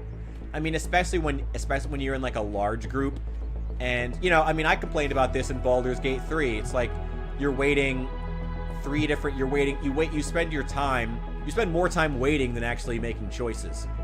That's like, in a nutshell, what is wrong with D&D combat and those systems that attempt to recreate D&D combat to a fault, like Baldur's Gate 3, is that you spend more time waiting around than actually playing, than actually making choices. That's been its problem for a very long time, and they've never fixed that one either. I want to keep that ice claw.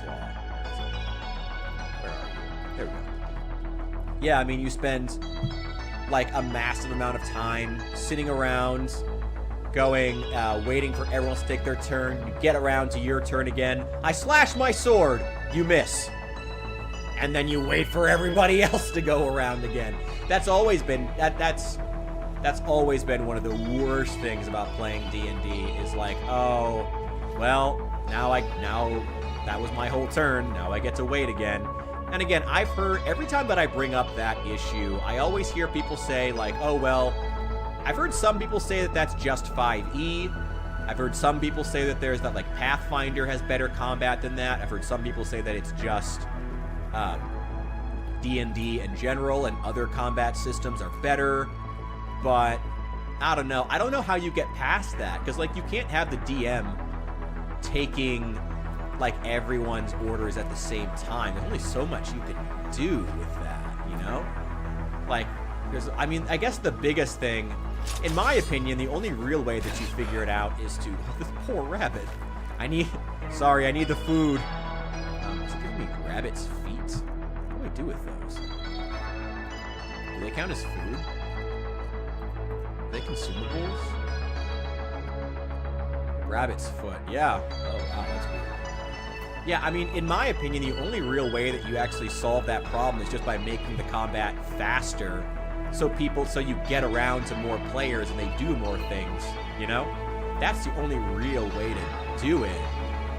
In my opinion, you know? But I guess there are some video games that have done interesting things, like Knights of the Old Republic, and it's like using the dexterity system to just have everyone go at the same time, but like your dexterity determines how often you get to attack. So it's like you and the enemy are both attacking each other at the same time, but like you get more attacks if you have higher speed or dexterity. But you can't do that in real life. You can only do that in a video game that can handle running like multiple characters hitting each other at the same time. You know, you can't do that in real life. Get out of here. Yeah, give me that pheasant. Ultimately, it's too variable in how it's played from group to group, player to player. All you can really do is standardize each edition, use consistent language and errata, and make the rules same for everyone. I think they could do more than that. I think they could do more than that, honestly. I think if they really thought about a lot more of these issues and tried to not just... Eager to explore, aren't you? I'm just looking at this one chest, Jaspar. Take your time. Providing things like online tables that automate rolls, status effects, you know, debuffs. Can't force a wizard to cast a fireball if he wants to cast chain lightning. I mean, I guess. Still alive? Good. Let's go. We shouldn't waste any more time. I don't know. I feel like they could do more. Again, you guys know my favorite talking point when it comes to games is all about the physical act of playing a game and looking at that, you know, like how I talk with Project Zomboid about how, like, there is, or with any other game, like, I wish that D&D spent more time considering what the meta turned into, as opposed to worrying about, you know, I guess that's it. You know, I wish they spent more time dissecting what players were doing in the meta to be like, okay, how do we craft an experience? Ooh, hell yeah, leveled up again. I still don't have the skill books. I can't afford them to actually get better skills. But we're getting more health, and that's good. Yeah, I mean, I wish they would look at the meta to craft a better experience. Like, there's not enough speed. Like, the players don't feel like they're doing enough in their turns. Like, how do we change the meta to make players take their turns faster, you know? And maybe that's having less rolls, you know? Maybe that's making things more consistent. Maybe it's not even a speed issue. Maybe it's that players would feel better if they just felt like they were doing something consistently whenever everybody went around the table and the enemies went and it got back around to them. Maybe they would feel better if they actually got the chance to do something every turn. So maybe it's removing rolls and just saying, your sword hits, you do this damage. Yeah! You know, as opposed to, again, you swing, you miss. Now suck it up and wait for everyone else to go. Ooh, that's Ark. I think that's the city. There we go. Very much reminds me of Solitude.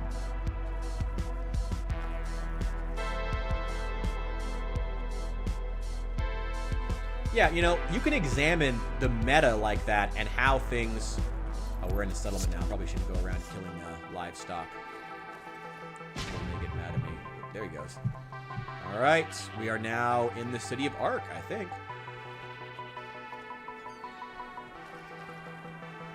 Yeah, I feel like if Wizards of the Coast spent more time looking at the meta, both for how long-term players and how new players were engaging with the systems, Hey, I think they could change it, Yes, actually. you. I think they could Can actually you work spare on it. a moment for Spare a him? moment. He would be very grateful.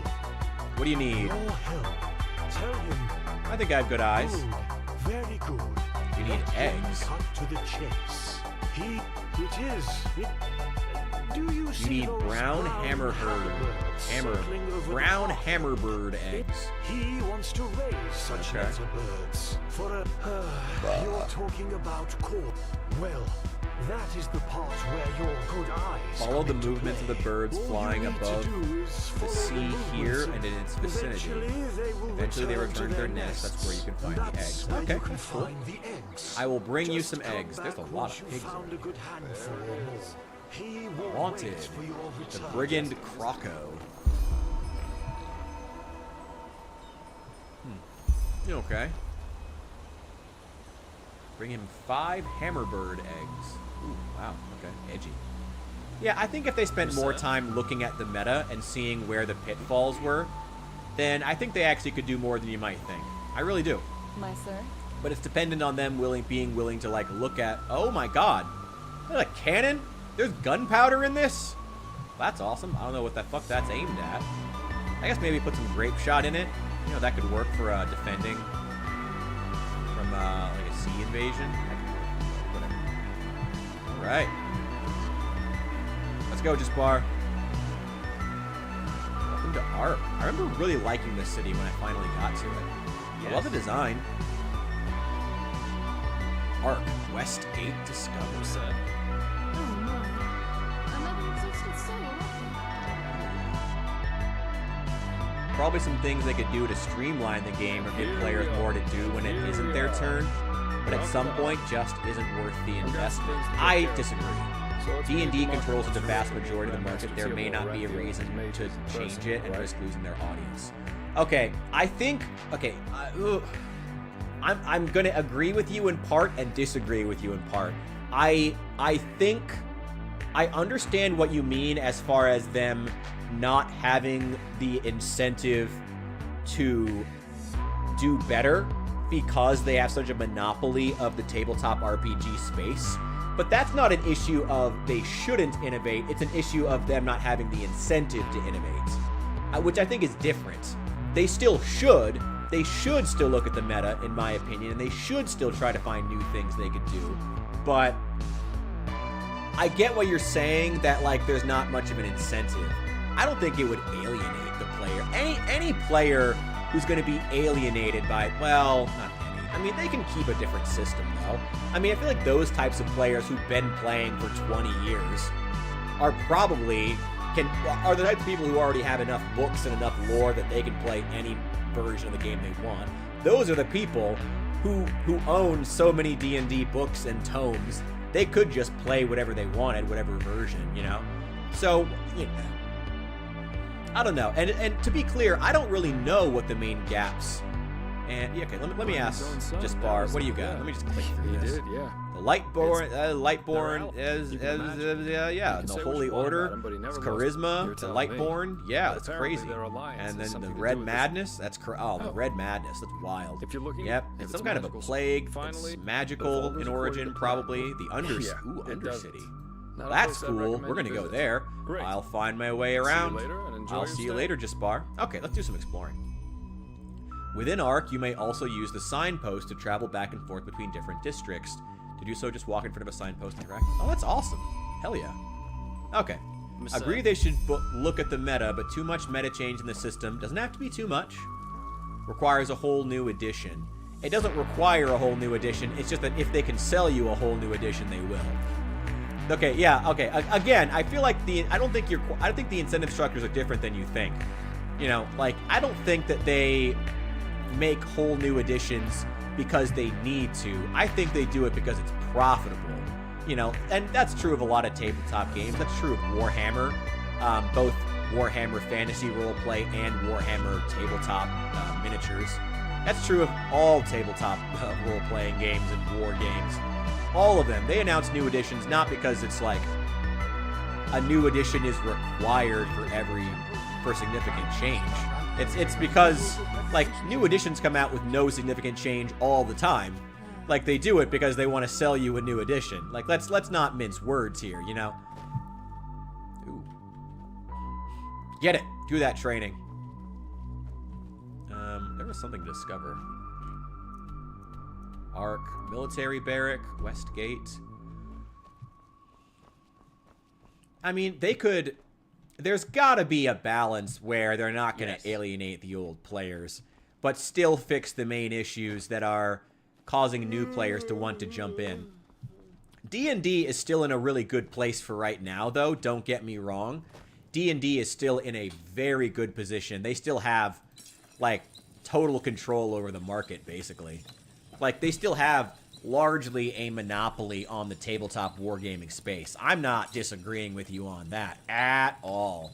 They absolutely do. But they also, you know, they should innovate. They also should do new things. You know, that's still good. They should still do that. And the fan base should still encourage them to do that. You know, even if it might alienate some players. I don't think it would alienate as many as you think. You know, players are often way too scared of change. Way too scared of it.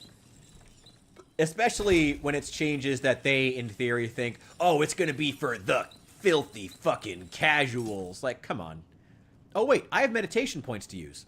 Let's meditate. Let's tessellate. Juggernaut. Improve the effect of defensive techniques like blocking or heavy armor.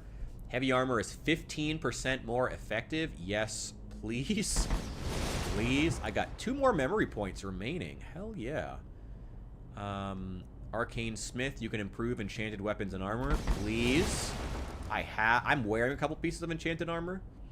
Soulsmith Apprentice. You can make talismans from souls with the rank 11. Maybe that's rank 2. I don't know. Your enchantments get stronger. You can dismantle enchanted weapons. Let's look. Be better. Keeper shield wall. Blocking is more effective. I don't care about blocking. Fall damage. Chance your enemy was stagger was lowered. Arrows with the shield won't do any damage. Ooh. Oh, that would be nice. Oh, that would be nice. Okay. Strong bowstring. Bows do 12% more. Yeah, do that. Okay. So extra damage for bows. 15% more defense. 15% stronger. More defense from heavy armor. And we can improve enchanted weapons and armor. Awesome. Cool. Yeah, I think those types of... I think players are often too scared of change. I think they are, you know? I think they are. And you got oh, yeah, that was what I was saying before. D&D is sitting pretty right now. We're still at the point that for the last few years, they've really been doing well because of the fact that they've had all the new players coming in from, like, Critical Role and those, yeah, mostly Critical Role.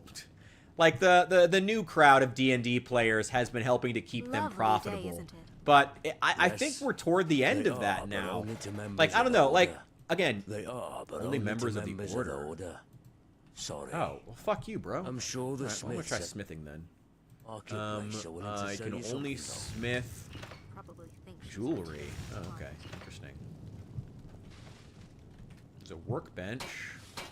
Ah! though. Madness in that amazement. Yes, improve that. Madness. What a cesspool has become. Yeah, I've got plenty of leather. Yeah, improve that too. Before we sell it. Yeah, improve that.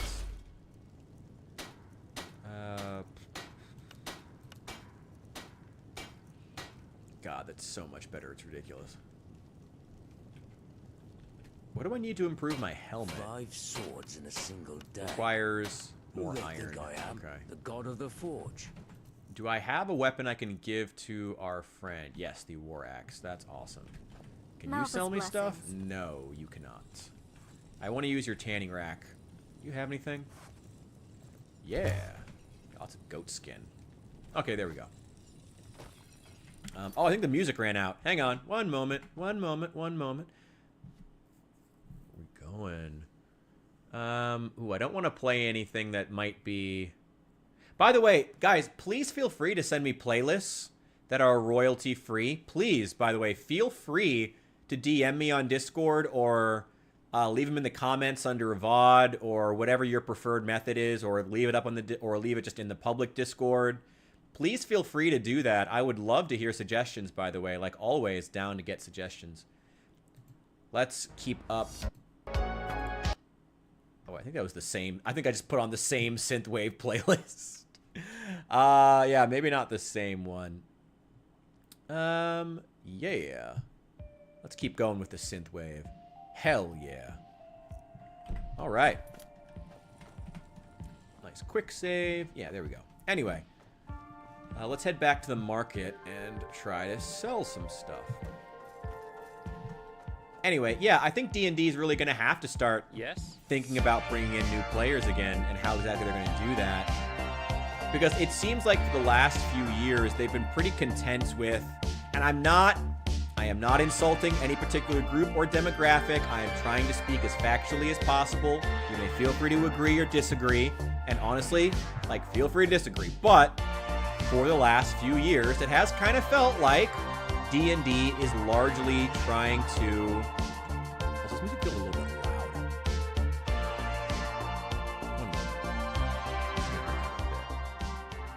It has kind of felt like D&D is like trying to a bit more, because I think it's louder for you guys than it is for me, because my volume's pretty low. There we go. Okay, yeah, it feels like D&D for the last couple of years has kind of coasted by on politics. Like they've kind of coasted by on having the right representation in some of their games to attract an audience, and to keep that audience happy. Path-abiding people of this holy city. A miracle has happened. A miracle that must have been due to its sheer Yeah, okay, glory crazy man. brought forth As opposed to like selling it based on the quality of the game systems. And I'm not trying to not speaking to any particular demographics, but like it's kind of felt that way. Maybe you disagree. If you do, hey, let me know. Feel free to. But like it's kind of felt like it's been more about having the right politics to attract, you know, in D&D, to attract certain, to like keep certain demographics happy and buying books, as opposed to like the quality of some of the game systems. Like 5e has not been like the most, like did not become the most popular game system because it was like the best one in D&D. I've never met a single D&D player who's ever told me that 5e was the best system. And yet, both that version of D&D and you know, the D&D in video game form, Baldur's Gate 3, were incredibly successful, in large part because of things like Critical Role, which appealed to certain audiences, which is not a bad thing, but like it wasn't the quality of the game system that was selling it for a long time.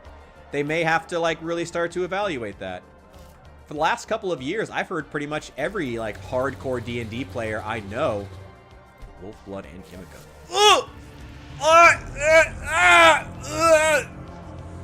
We're good. We're good. We're good. Oh, that hurt. Oh, that hurt a bit. That hurt a bit. We're good. It's okay. It's okay. Oh god. Oh god. We took some damage. We're fine. We're fine. We're fine. We're fine. Anyway, can I sell you some stuff? Morales blessings, my friend. Yeah, I think they're really gonna have to like focus on getting. Flee isn't exactly the right book. Oh well, very stupid if you ask me. What do you sell? Spices, rugs, delicacies, only the best, straight from Chile. Banana Take a look. liqueur. Ooh, bananas. Well, that's cool. Crafting book, alchemy, rhetoric. Ooh, oh, and they're cheap too. Damn, crafting books are cheap as hell. Oh, it's level 50. Oh, that's cheap. Yeah, give me those. Light magic, alchemy. Where's the? Yeah, give me those. Oh, hell yeah. Oranges. Not Skyrim. Not Skyrim at all. It's clearly not Skyrim. We've really confused the fuck out of some people with this name. Which I love. I think that's great. Don't want to use those two. Those are too high level. I do want to use the rhetoric books. Yeah, give me the block. Block actually could be pretty good. Especially since it reduces arrows. You're not Enderalian. Kirash! Or my accent. Well, I'll have to work on my disguise then.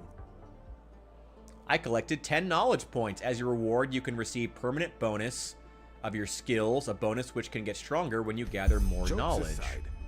Blessing of the Wise One added to spellbook. You can say what you will about. Show me what you have in stock. Sherry. Ooh, okay. Well, that's cool. Yeah, I mean, I do kind of wonder what's going to happen in the next few years with D&D, because I think that the Critical Role crowd has kind of fallen off now. Like, that's not an insult to Critical Role. I'm not trying to be shitty, but like it feels like it's kind of past the peak, you know? Like the people who were really impressed by like having what was it? Like the drag queens on playing D&D, you know, and like not that that's like a bad thing, but it was gimmicky, you know? It was gimmicky. And that's just, I don't think it's going to fly as much now. I think people are really going to actually, like, they're going to have to really focus on the quality of the gaming system. Yeah, destroy that one. Destroy that one. Yeah, destroy the, ooh. Yeah. Ring of, no, I want to keep that. I want to keep that. That's too good to destroy yet. I can't craft anything that's better than that, so we're keeping it for right now. I do also have some other stuff to get rid of. Also, do you have any bone meal by chance? Sure. Take a look. Or do you have anything? I don't know. The game is not Skyrim. The game is Enderall, technically. And it's super good. I think you still have to own Skyrim in order to play it. But I mean, as a free mod, super cool. So cool. Inclined to agree on that. Wizards of the Coast has coasted by on politics, but we'll say 5e is definitely the most new player friendly. Okay, well, you know what? I hadn't considered that. So I will give you that. You would know that you would know the new player friendliness of the systems way better than I would. So I will trust you on that. So okay. I'm glad that didn't come across crazy. I didn't want it to come across like I was trying to. Like even mentioning the name JD Vance in like the Steam Deck video, there was someone talking to me about like, you must hate trans people. I was like, that had nothing to do with this. Oh, I'm so paranoid about it now. It's like, no, I just want to Just like, oh god, like just. Anyway, yeah, I think Wizards of the Coast has kind of, and like they, you know, that happens sometimes with like products that are niche. You know, video games, for another example, like the Nintendo learned that when they learned that not everyone who bought a Wii was going to buy the next sequel to it, you know? Or there's other examples, you know, you have that one big breakthrough moment for a company where the normies get involved, and then you find out, oh, those people aren't like they won't necessarily translate into like hardcore fans, you know? Think that was the fiasco that was 4th edition D&D, caused a big set of problems for Wizards of the Coast. Directly led to Piazzo arriving on scene with Pathfinder, which has become known for being super crunch and mechanically complex, as well as inspired other systems to try hard to capture the disgruntled D&D audience that didn't want to play 4E but wanted something new. 5E has swung almost too rules light and focused on giving the power to the GM to the point that it's too unstructured. Okay, fair enough. Fair enough. Again, you guys would know this better than I would, so I'm copying to your opinions on a lot of this stuff. Interesting, though. I mean, do you think there's a way they could... I don't know. Wizards of the Coast in general... I mean, looking at stuff like Magic the Gathering, it seems like they're really leaning hard. They're kind of trying to do what... I mean, sorry to keep going back to Total War. Kind of seems like they're trying to, much like Total War, much like... there's another system that I think has a really interesting version of this. They're trying to split the difference between the people who just hopped on, you know, the new player crowd. They're trying to keep them happy, and they're trying to retain the old player base. They're trying to keep the purists of Magic the Gathering happy, while also adding in SpongeBob. Total War is trying to keep the new fans that jumped on with Total War Warhammer happy, while also having the historical purists happy as well. But the problem is, you know, or like Hunt Showdown. I was just thinking about this because Hunt Showdown introduced that. They're trying to keep their multiplayer purist crowd happy, while also trying to retain the players who are just there because they like the Western guns and think the aesthetic is cool. Like, you know, like it happens all the time. You know, skirting that fine line, trying to appeal to everyone, it isn't great for anyone. Yeah, exactly. I will say, though, I mean, there's going to have to be some kind of a compromise. Like, how do you... I guess that's always just the great question. You know, how do you get new players to want to go in and learn? You know, how do you get players to want to go in and learn? You know, how do you get them to want to dive in? Most of the people I know, I've known a lot of people who were big fans of Critical Role, but almost none of them ever actually played the game. A few of them bought books. Like, a few of them bought, like, some of the secondary D&D materials, or they bought, like, a book and were like, I'm totally gonna get around to playing this one day, and then it gathered dust on their shelf. Like, they're not good, consistent customers. They weren't in the first place, but there were just enough of them that they could sell enough books and enough materials, enough lore, and enough secondary material stuff, you know. Like, they were the people who just like to watch clips of Critical Role, didn't even like to watch a lot of the gameplay stuff, you know? Weren't really into the mechanics. They were never great, consistent customers. And I worry, I don't know. I really do hope that they understand that. I really do hope that Wizards of the Coast understands that these guys were never going to be consistent customers. That's not an insult, but like it's true. Like, they were never going to be like, they were never going to keep buying books every few years, you know? They were never going to continuously buy new stuff. Like, most of them didn't even buy all the materials required to play a full game of 5e in the first place. You know? Most of them didn't. So it's like, how do you... So, you know, fighting for that audience who were only able to move units through bulk alone, through the size of the audience when they came in, isn't a great isn't great. It's not a great long-term strategy. You need that hardcore audience, you know? There's a major shortage of almost every system of GMs. Lots of people want to just show up to play and role play. Not many want to put in several hours. Yeah, it's a lot of prep time. Yeah, 100%. I'm there with you. Lots buy the books, want to play, never find a table, they fall off. Yeah. It's so much. They're in a weird place because, like, it's so much stuff to, like, just to get a game going. But at the same time, that's, like, the bread and butter. That's where the money's made. Like, they can't really decrease the amount that it takes to set up a game because, like, that's where the money's made. Like, they need you buying books. Like, they do. That's just how it works. Like, they need you buying books. So they can't really decrease how much it takes to start a game. I guess they could, but it wouldn't be good business. It's very difficult. Oh no, don't use that yet. Two-handed, I'm not going to use that yet. I do want to put that away. Hello. Let me figure out what exactly I want to put away. Where's the chest? Do that. My sir. Yeah, I know a lot of people who just, like, bought a book at one point and, like, wanted to try it out but just never bothered to.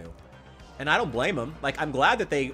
I don't want to insult those people. I'm like, I am happy that they felt so inclined that they wanted to get involved in the game. Hell yes. Do you. Do that.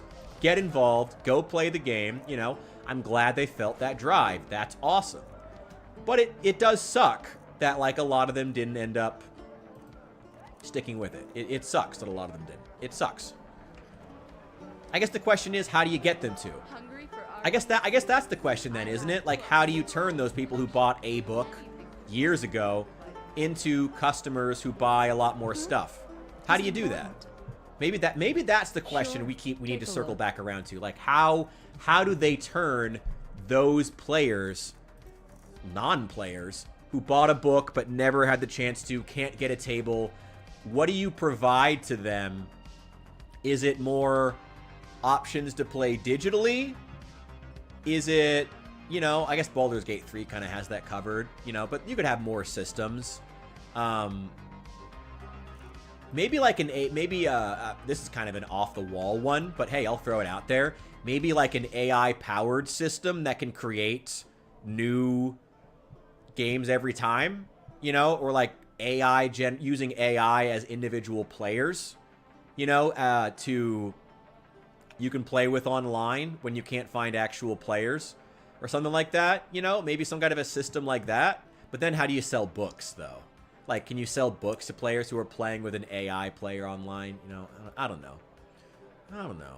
Then other systems like Roll20 start playing, neither of which are owned, allow people to find games online, set up games together. Oh yeah, exactly.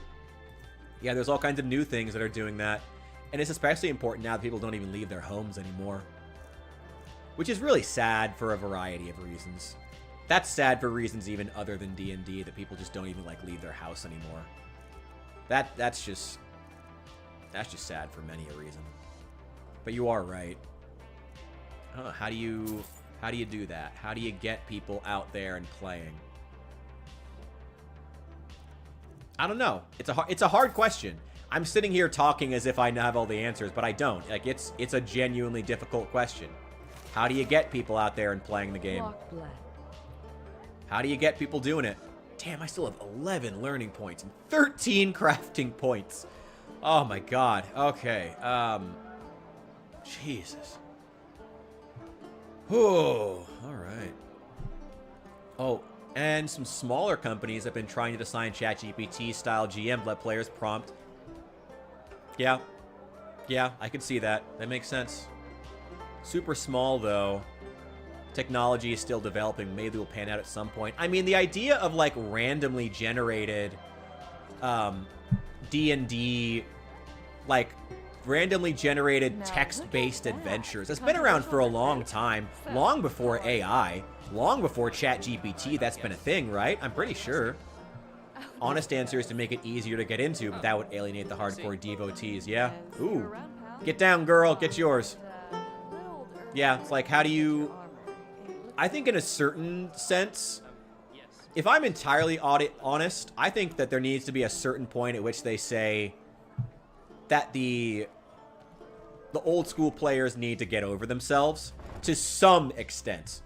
Not like just they all need to. Blessing, dear. Got any I salt, am certain actually? you will Do find you have something. salt?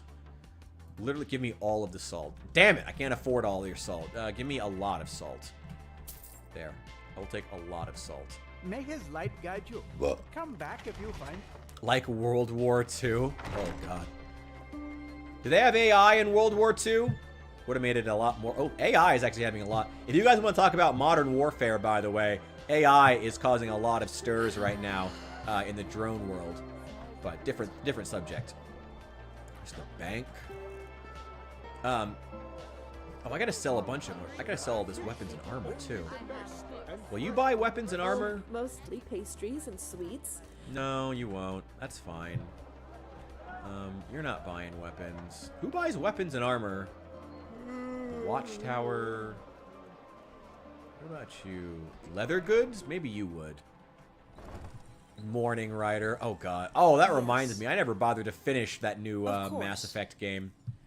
Ugh, I still have, like, zero desire to, if I'm totally honest. Still just zero desire to play it. And I feel so bad, but, like, my God, do I still just have zero desire to play that game. Oh, it's so bad. It's so bad, and I hate it. Just zero desire whatsoever. Keep that. Get rid of that. Either one that's superior. Knife, both longbows. Can't get any money for those. Can't get any money for those, but oh well. Get rid of that, all these, that. Keep that. Get rid of that. Schmidt. There we go. Anyway, what was I saying? Yeah, I think there's a certain degree to which they're gonna have to at some point just tell the old school fans to just like, look, we need new blood. We need to keep the game alive, which requires new people buying the books. We still need that. I think at a certain point they're gonna have to be like, look, guys, this is how it is. Now, of course, the only way that Wizards of the Coast can do that and get away with it is to have a system that's good enough that it justifies, I don't know, casualizing, maybe is the best way I could put, I don't know. You know, casualizing certain aspects. And if they can do that successfully, if they can make the game easier to get into while still making it fun and engaging and having interesting choices, that's ideal. That's the ideal version that's really going to get people, you know, on board with the game and bring those fans together. But it's going to require them to really design a great system. And like we've said, Wizards of the Coast the last few years. Thanks, Azure. But good to see the avocado again. Oh, good.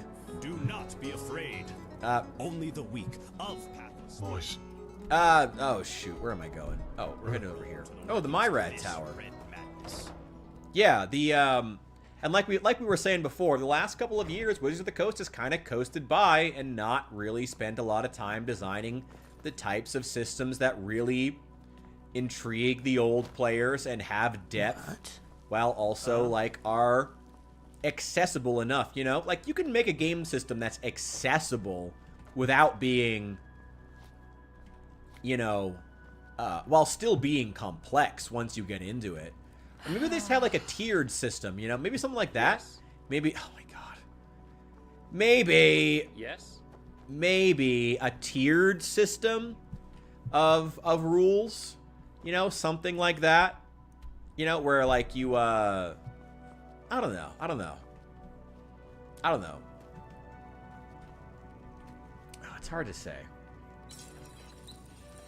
That's what I keep coming back to. Some kind of like a tiered system where like you have, if you're on tier 1, you're like, that's the version that puts the most power into the hands of the GM. Similar to 5e, you know, kind of. It's like puts the most power in the GM to kind of like guide the story and guide the players without them having to make too many decisions, and like you can just fight and just roam around and you'll figure it out. It's fine, you know, kind of like that. I don't know. Designing the system that will pull the old heads out of their past editions to play the new ones, definitely the million-dollar problem. Agreed. Have friend groups that never moved on from 3rd edition. Others whose parents never quit 2nd, and other groups that chase the new system as soon as it drops. Yup. There's a big variety. There's always a big variety of players. I mean, I told you, I know guys who still play... The group that I was in specifically that played Warhammer Fantasy 2nd edition, we're still playing it. Like, barely, like, had played a little bit of D&D, but had been playing Fantasy 2nd edition for, like, decades. So, like, trust me, I get how that goes. But that's the million-dollar question. You know, I guess it's like, I'm going to go back to Total War again. What is the new thing that they throw into an already fantasy game? What's the new thing that they throw in that makes new players say, players new and old say, I need to buy that book, buy that system in order to play it because it has what I've been looking for, you know? And it can't just be political. It can't just be the game has great representation, you know? Even as a minority myself, I feel like the representation argument has just gotten old. Look, don't you love it because there are people who look like you? I don't really care. Is the game fun now, you know? Especially as we're going into a recession. Arguably in one now, you know? Yes. I mean, all you guys are dealing with the job market, same job market that I am. You know, it's... Recession time is not a great D&D time, you know? Easy to attract the trend chasers, but convincing, well, I mean, someone that's happy with 2nd and their 100+ books they use to drop tons of cash is hard. Add Dwayne Johnson. Dwayne Johnson's reputation has never been worse, to be fair. I don't think his reputation has ever been worse. And now he lost the weight, so he's not even buff anymore. It's kind of weird. I think they just need to revise AD&D, standardize the math, bring in a fresh version of 5e action economy with more options. 5th edition orcs controversy. I didn't hear about an orc controversy. What was that about? The Mexican orc debacle. What is this? I've never heard about this. What in the world is the Mexican orc debacle? What in the world? Ooh, magic symbol. Gimme, gimme. Yeah, give me that XP. Can I jump on this? Yeah! Go.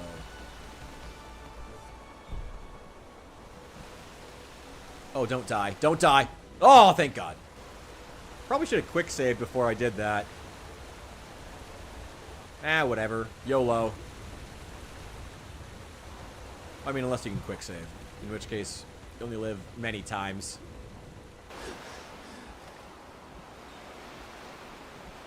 The whole, we think orcs are too much like how racists view black people, so yeah, I'm not... Okay, I haven't heard about this specifically, but that's... I'm not surprised. I mean, in my experience, when it comes to... It's not the first time I've heard of a fantasy story that tried to not make its secondary characters just token black characters and ended up making them inadvertently Hispanic-coded. I believe Steven Universe had a similar issue where they Hispanic-coded a bunch of their secondary characters, and people were like, this is kind of fucked up. Maybe we shouldn't do that. Get over here. I got plenty of arrows. I can do this all day, King. Where are you? Where are you? I can see you on there. Where are you? Where are you? Where are you? You just walking along the bottom? Where are you? Damn. Oh, that was a waste of arrows. I have plenty of them, though. These are the crappy arrows. I don't care. I have over 400 of them. Not worried about it. So TLDR for 1D&D revised Orc Lord, where they're now racial caricature for Mexicans rather than savages of Africa they used to represent from H.P. Lovecraft era of fiction. Oh, God. Oh, God.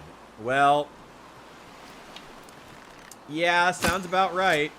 I mean, Wizards of the Coast is an American company, right? I mean, when they write Savages, there's going to be some colonial notes in there, pretty much no matter how you slice it. You know, that's, the mentality runs deep.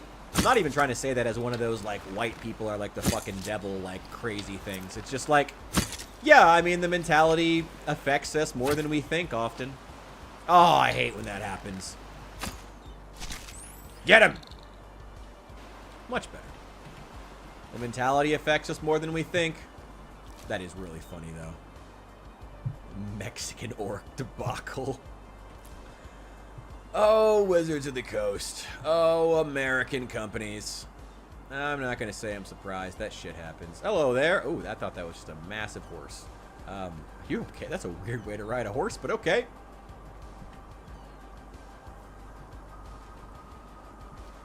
I mean, I guess that's still, I don't know, is that better or worse than Tolkien's, like, Mongolian orcs? The least lovely Mongol types. There we go. Also, were there orcs in H.P. Lovecraft? Here we go, here we go. Hell yeah, get out of here, crab. Go. Give me that arrow. Give me the arrow. Give me the arrow. Let's take it. Got over 400. I don't know why I care. Ooh, steel ingot. Yeah. All right, cool. Damn, well, that was lucky. Hell yeah. Also, wait, I need your eggs. I need your eggs. They're rebooting Resident Evil. Wait, what? Why? Oh, I mean, to be fair, I mean, the Resident Evil movies were a butchering of the original Resident Evil games. I mean, they were cool. I think that rule of cool won out in the end, and also Mila Jovovich is hot. So, you know, it worked out in the end, but yeah, that's interesting. Nope. Nope, nope, nope. I don't need that. I don't need that. Oh god, I'm out of stamina. Go, go, go, go. Hang on, hang on, hang on, hang on. Hey you, go fight this guy. Oh, oh. What? Why did he die? Damn, I'm good. Quick summary of it.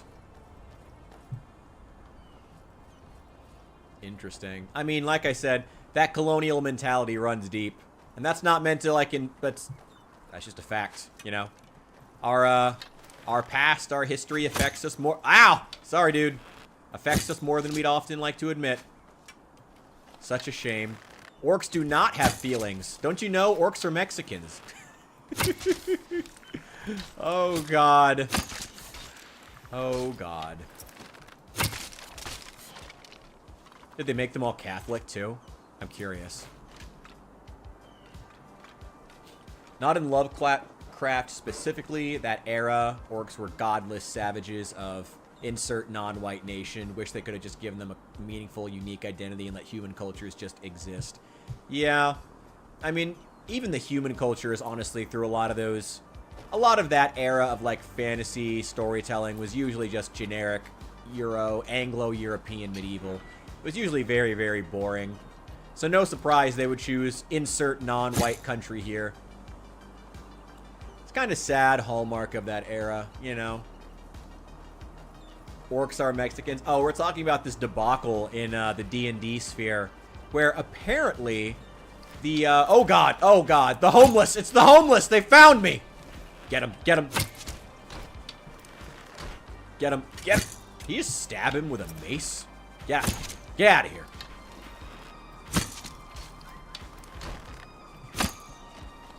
Get out of here.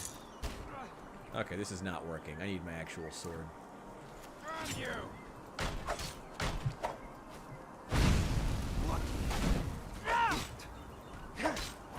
Aha!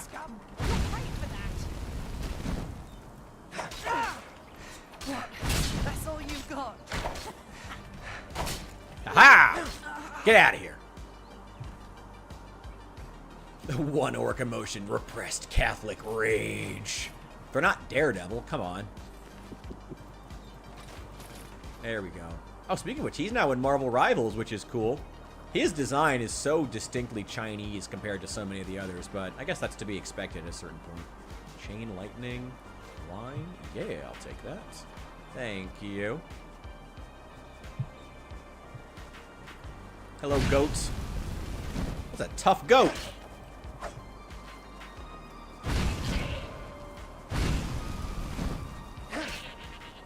Get out of here. Oh, looks like they killed a wolf. Oh boy, we got more. We got wolves. We got wolves. Give me all this wheat. I wonder if we can use it to make health potions. Go. I don't want to do anything quite yet. Let's go find him.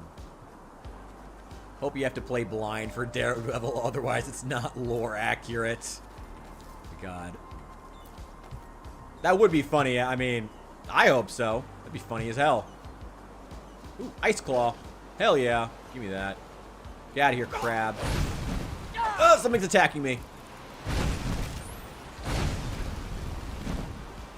Oh god, that's a legit wolf.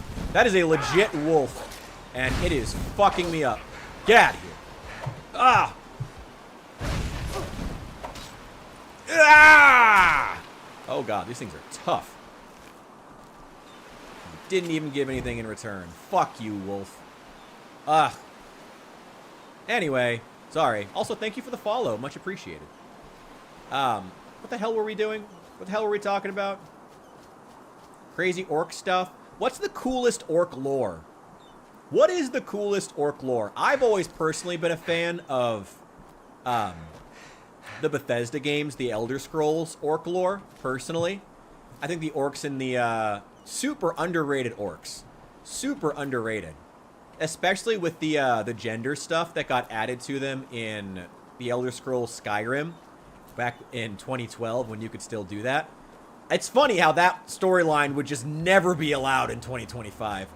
But in Skyrim, there was like a distinct subplot when you went out to the orc strongholds, all about how like the it was like the gender divide was like a really prominent plot point because the orcs were like super traditionalist, which like when you think about it, kind of makes sense that they'd be like super traditional, like mountain dwelling people who are out in their like hovels, like you know, just praying to their gods. Like the ancient gods of their people and shit like that. It was cool. And also I just think that they the fact that the orcs are a playable race kind of forced Bethesda to make them more interesting as far as their gameplay throughout the years. But yeah, like I liked the gender divide stuff because you actually you got to talk, like the expectation was each orc stronghold is run by a patriarch, essentially. I don't think it's called that, but like basically. And then that patriarch takes multiple wives, and the wives each have individual roles. Each of them is a, like some of them are blacksmiths, some are potion makers. Like specifically, like the orcs' wives are like expected to work. Like they are like literally like the best blacksmiths because of this system in the world of the Elder Scrolls are orc wives who just spend all day at the forge and become like the best blacksmiths on earth. That's awesome. And super cool. And you get to talk to both orc young women who are unhappy with the fact that this is going to be their life, and you meet some orc men who are unhappy with the fact that they're expected to kill their fathers to take over the family stronghold. It's awesome. I love that. Hey, the Giga Rat only almost got us because we were already damaged. We had to fight a wolf before that. We'll be fine. We just got to, we need to sleep somewhere. Oh wait, there's a thing in here. Yeah, there we go. Just find a random mattress. There we go. There we go. We're fine. Giga Rat ain't do shit for us. Yeah, I love the orcs. I also think that they benefit from the fact that so much of the Elder Scrolls lore is kind of in like almost like a 40k or like a Warhammer Fantasy sense, a lot of it is like, yeah, a lot of it is like specifically written to be like psychotic and over the top in a way that's like, yeah, and maybe it happened, and also maybe it just straight up didn't, but it probably did, but maybe it didn't. You know, like all this stuff about Malakath, the first, like the orc god being swallowed and rebirthed, and weird, trippy shit like that. That's what I love about Elder Scrolls lore. It's so fucking weird. But, like, again, in that strange sense where it's like, it's very... It feels both nuanced and simultaneously... I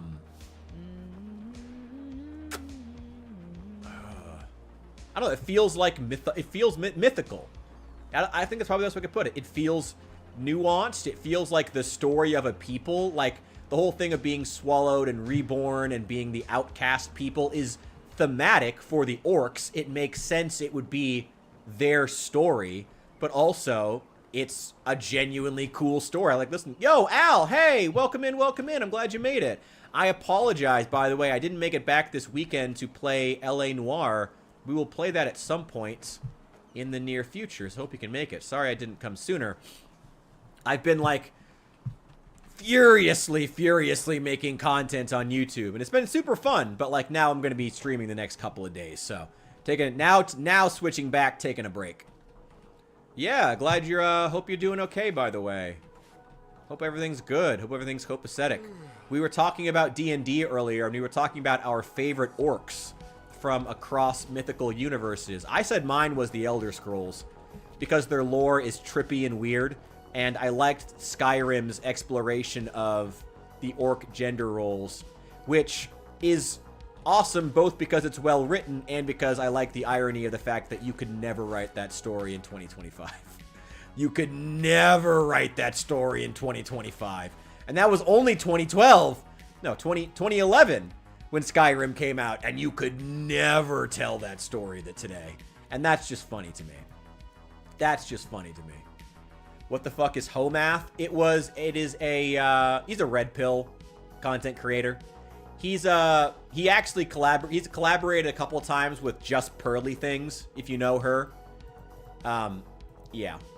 He's a Red Pill content creator that I was recommended to me, and I have... He's probably one of the better ones among Red Pill content, but, like, that's a low fucking bar. A lot of the video is just about how Red Pill content is just toxic as fuck. I might change the title to just be around that. Because a lot of people don't know who he is specifically. He has, like, almost 1 million subscribers now. But it's always... Yeah, I might just change the title of it, actually, and try that instead. Maybe I'll just do that. I've been trying to, like, change up titles and thumbnails frequently. But yeah, it's, yeah, a lot of the video is just about how Red Pill content really failed men, and, why it's what makes it toxic. Like, not even in the sense of, like, what's said on screen or on camera. A lot of it's just the mentality that Red Pill content puts you in. Puts me in. You know, I've watched some. I try not to. But, like, you fall down rabbit holes. It happens. You know? But, like, the mentality it puts you in when you watch crap like that, especially with regularity, is just so bad. And it's so toxic. And it's so not conducive to getting what you want out of life. Or what you should want. And it sucks. It sucks. I'm glad you made that recommendation, too. Wanted to see my views on it. Does have a few half-truths and a few interesting points about how shallow culture has become, but loses sight of the irony that his content encourages it. Yes! Loses sight. Yes! 100%. He is absolutely one of those content creators who started out with a good idea, but then bought too much into his own bullshit. I am absolutely on board with that. Being 18. Dear God. Can you imagine being, like, 18? Can you imagine, like, if you were 18 today... Then a few years ago, when you were 14, 15, 16, you were being raised. Your TikTok feed was like 80% Andrew Tate. Can you imagine that? Being an 18-year-old boy today, raised on that shit? How much that would have fucked up your brain? To have, like, when you were 14, 15, being, like, raised on Andrew Tate videos because they were the most popular thing on TikTok? Can you imagine how much that fucks you up? It's just terrible. But I don't know. How do we... That's the question, though. How do we make better content for young men, you know? There are guys like me trying to answer that question, but it's like, how do you get established? How do you go viral? How do you get that audience? How do you... What do you do? How do you build up that audience? How do you, without doing sensational shit? I mean, Andrew Tate took off for a reason. He was sensational. He was fun to watch. He was crazy and schizo-brained, but then people took him too seriously. He bought too much into his own bullshit, you know? The COVID. Oh, and that's not even mentioning COVID. Had a few freshman students who were tater tots. Spent a decent amount of time deprogramming that. That's good. It's good that they had you then. It's probably good they had at least a few male teachers around who could tell them about that, you know? Because I don't want to sound condescending, but like if it came from a woman knowing Andrew Tate's content, they would have just written them off because she was a woman and because Andrew Tate would have told them to, which would have been a real shame. So it's good they had you. Walk blessed. You know? So glad I grew up when I did. Think that would have been easily one-shot so much of this shit focused toward teenage boys. Yeah. Yeah, and trying to go viral without selling your soul, without doing stuff that's just gross, you know? How do you do that? How do you build that audience? Now, if I may say so myself, especially, and I hope that Saul's here so I can thank him in person. If I may say, my community is pretty badass. I appreciate all of you guys. You are awesome. It's the question, like, what do you... Yes? Ooh. Oh. Oh, you're the Myrad. Oh, hello there. Okay. Ban TikTok, bring back New Yankee Workshop, Victory Garden. Bring back third places in general. Can we just start building third places? I need a flight. Where are you? Tell me about these Myrads. What is there to tell? They're beautiful animals, majestic and wild, and dangerous if you're unlucky enough to run into an untamed one. In the time before the Blood Moon Revolt, a long time ago, tame myriads like this one here was a really rare sight. Nowadays, though, they're pretty common, at least here in Enderal. Pity, somehow. I guess that sounds stupid, but I sometimes long for the times my grandfather lived in. Being a myriad warden was far more prestigious back then, and even fared with sublime or keepers. Nowadays, well, you can guess, riding a myriad has become as ordinary as riding a mule. But, oh, well, that's hard. And through those clicking sounds, I also tell them, sure, where to? Alright, take me to, oh, I can go, like, anywhere. Crazy. Take me to Riverville. Here we go. Yeah! All this for 25 pennies. That's not bad. Saving Grace would have started spouting off Tate shit. Dad would have fed me my teeth for dinner. Yeah, I mean, yeah. I don't know about banning TikTok, but enforcing the content to stop being brain rot and make it educational tutorial based. I mean, they've had the STEM tab for a long time now, which I mean has always been a cop-out, but I mean, you can't really police TikTok. It's a Chinese-owned brand. Now, fortunately, it seems like the federal government has finally started to take seriously the fact that, hey, the Chinese are getting a lot of influence over our young people, and maybe we should be worried about that. Thank God someone is now taking that seriously. Thank God. So at least there's at least that's it. At least someone is now taking that seriously. Thank God. But there's a long way to go. There's a long way to go. Put in an argument to bring back gardening as an elective middle and high schools. Oh yeah, bring back shop too. Yeah, gardening and bring back shop. 100%. That's my biggest thing. Bring back stuff, more time out. Like, if you want to keep boys off their phone, honestly, like, you know what boys need? They need to be outside more. They need to be working with their hands. They need to be working on things that they feel like is like brings them tangible results in the short term. Get them jobs. Like, honestly, like, have more programs to give them, like, temp jobs and stuff where they can make a little bit of money for themselves that isn't from, like, doing illegal shit, you know? That's how a lot of kids who come from bad homes end up, you know, selling drugs early on in their lives because they don't have any other ways to make money. Get some programs to help them out with that, you know? Do something. Any of those things. You know, that's what they need more than anything else. It's simple shit. That's why we're failing boys so badly in the modern school system. It's like we're failing them repeatedly. And what all of it comes down to is the fact that boys are not as good students. They can learn just as much, arguably more, but boys aren't as good students. They're not going to sit and want to learn and just take in information like all the time. They're going to want to go out and do things. They're going to want to learn things that make them feel like they're really, well, learning something, you know? Boys are just different, and like our system is just not, our system is set up to fail boys. It is. Like, I'm going to say it outright. The system of schooling that we have now is set up to fail boys. It is 100% true, and I stand by it. And it's awful, you know? Because that's how we lose them to Andrew Tate. It is. Bring back dodgeball. 100%. Bring back contact sports. Stop all this pussy shit. Bring back contact sports. Bring back stuff where people can get hurt. For the love of God. Let people get hurt. Who cares? I mean, not who cares, but like, you know. Let them get hurt. Let boys be boys, you know?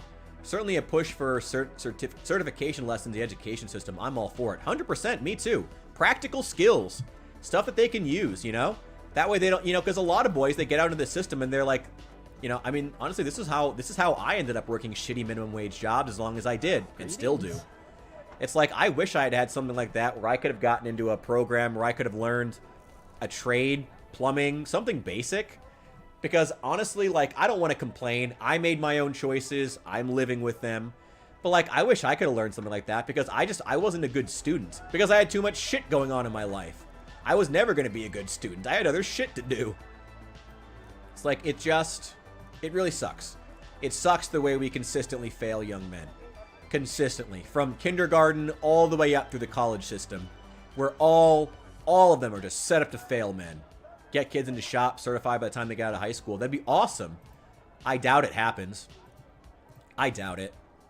I'm not saying that because I don't want it to be the case, but I doubt it. Like, I hate to say it, but I'll believe it when I see it. Like, I'll believe that these programs, I'll believe that these systems, I'll believe that the school systems, I'll believe that the administrators who ultimately have the real power, I'll believe they care about the failure, about how badly we're failing young men when they show it. For right now, I mean, the path we're headed on right now is ultimately a radical decentralization of the school system anyway. So at that point, I don't know what's going to happen. Caution, in the Shimmering Grove near Riverville, a herd of trolls led by a white troll, a reward of 200 pennies for those who tend to his death. I will take it. Yes? Okay. Let's exterminate the troll. Hell yeah. Let's keep exploring here because I want to get the rest of the rat catcher's gear. Yeah, I want to get the rest of the rat catcher's gear anyway, so I want to keep exploring this area. Cool, let's head that way. Let's go get them. Euro. Yeah. Okay, cool. Oh, your district is pushing for it. Part of the lesson planning is revolving around career planning. Oh, hell yeah. Hell motherfucking yeah. Absolutely. I'm glad to hear that. I'm glad somebody cares. I'm glad there's a school district out there that cares. Here in Illinois, the only talk there is that everybody wants to do like more math and science, you know? They got really, I don't know if it's because of the teachers union influence or if it's something else. I mean, I'll admit, I kind of blame a lot. I probably blame too much stuff on the unions, but I genuinely don't know. I don't know why it is. But we've gotten way too used to teaching to the test here. Like, way too used to it. And now it's just not good. It's just not good. So we got to figure out how to, like, get over that in our system. Because Illinois' school system is so obsessed with testing. And so obsessed with testing in certain regards. Specifically, it's all math and science. It's all math and science. And what's worse is the privates, like, I'm pro... oh, wait. Blasted tree. Wait, blasted tree to the west. Wait, hang on. Is that the blasted tree? Large rock? Wait, hang on. Is that it? That might be it. Wait, that might be the blasted tree. Raised tree. That might be it. Let's climb up there. Wait, hang on. Let's climb up there.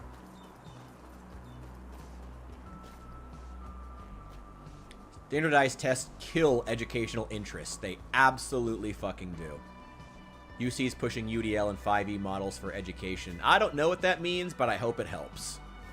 I don't know. I mean, here in Illinois, they've been rolling back. One of my friends, the only reason I know this is one of my friends is actually a high school teacher. And what's funny is she's, in theory, a teacher at a college prep high school. Like, a genuine, like, college prep school. Like, a pretty significant and, like, good school that used to get a lot of rich kids, but now they all go to, like, the specialized math and science academy. Because they all, again, because that's what's going to get them into a good college. Like, the collegiate system and, like, you got, okay, take it with a grain of salt. Rich is ranting about college again, yada, yada. But, like, the need to, like, push to get into a good school is definitely hurting lower education, too, as it's changing a lot of the incentives and causing a lot of kids to be pulled out of public school to go to, like, hyper-specialized, teach to the test. Like, it's Blops 7 Bishop. Can you not pay it? This is clearly Call of Duty. God, I'm not even going to answer your questions anymore. God. Ugh. Clearly Call of Duty. My God, man. Can you not? Okay, this is clearly Call of Duty. Do you see the steel mace and the fire coming out of my hands? Only Call of Duty does that. You know that. Oh my God. Oh my God. UDL is universal design for learning. Just means shitty, but basically letting students demonstrate their own knowledge on their own turn. Whenever possible, 5e starting with engagement, generating interest is a priority. I wonder if that's what my friend has been doing. She's actually been complaining about the system that she's under, where it might be Common Core. That's another one that she's complained about a lot. Oh wait, that's to the west. So where's the rock? Is the rock here? Is this the rock? Wait, where's the rock? Dwayne, where are you? Blasted tree to the... Wait, raised tree to the west. Wait, so head east from the raised tree and find that rock. Was that Nern root? Sorry, it's Vin root. Anyway. Common Core's hot dog shit. Good to know. Yeah, that's one thing that she's complained about. I don't know much about... I don't know a lot of these standards, but she has definitely complained about Common Core being absolute dog water. Yeah, okay, so head... if this is the raised... it looks like it, doesn't it? Looks like a prominent raised tree. Let's head east. Big rock. With the raised tree to the west. Where's a big rock? Stop when we hit a big rock. At the mouth of the river.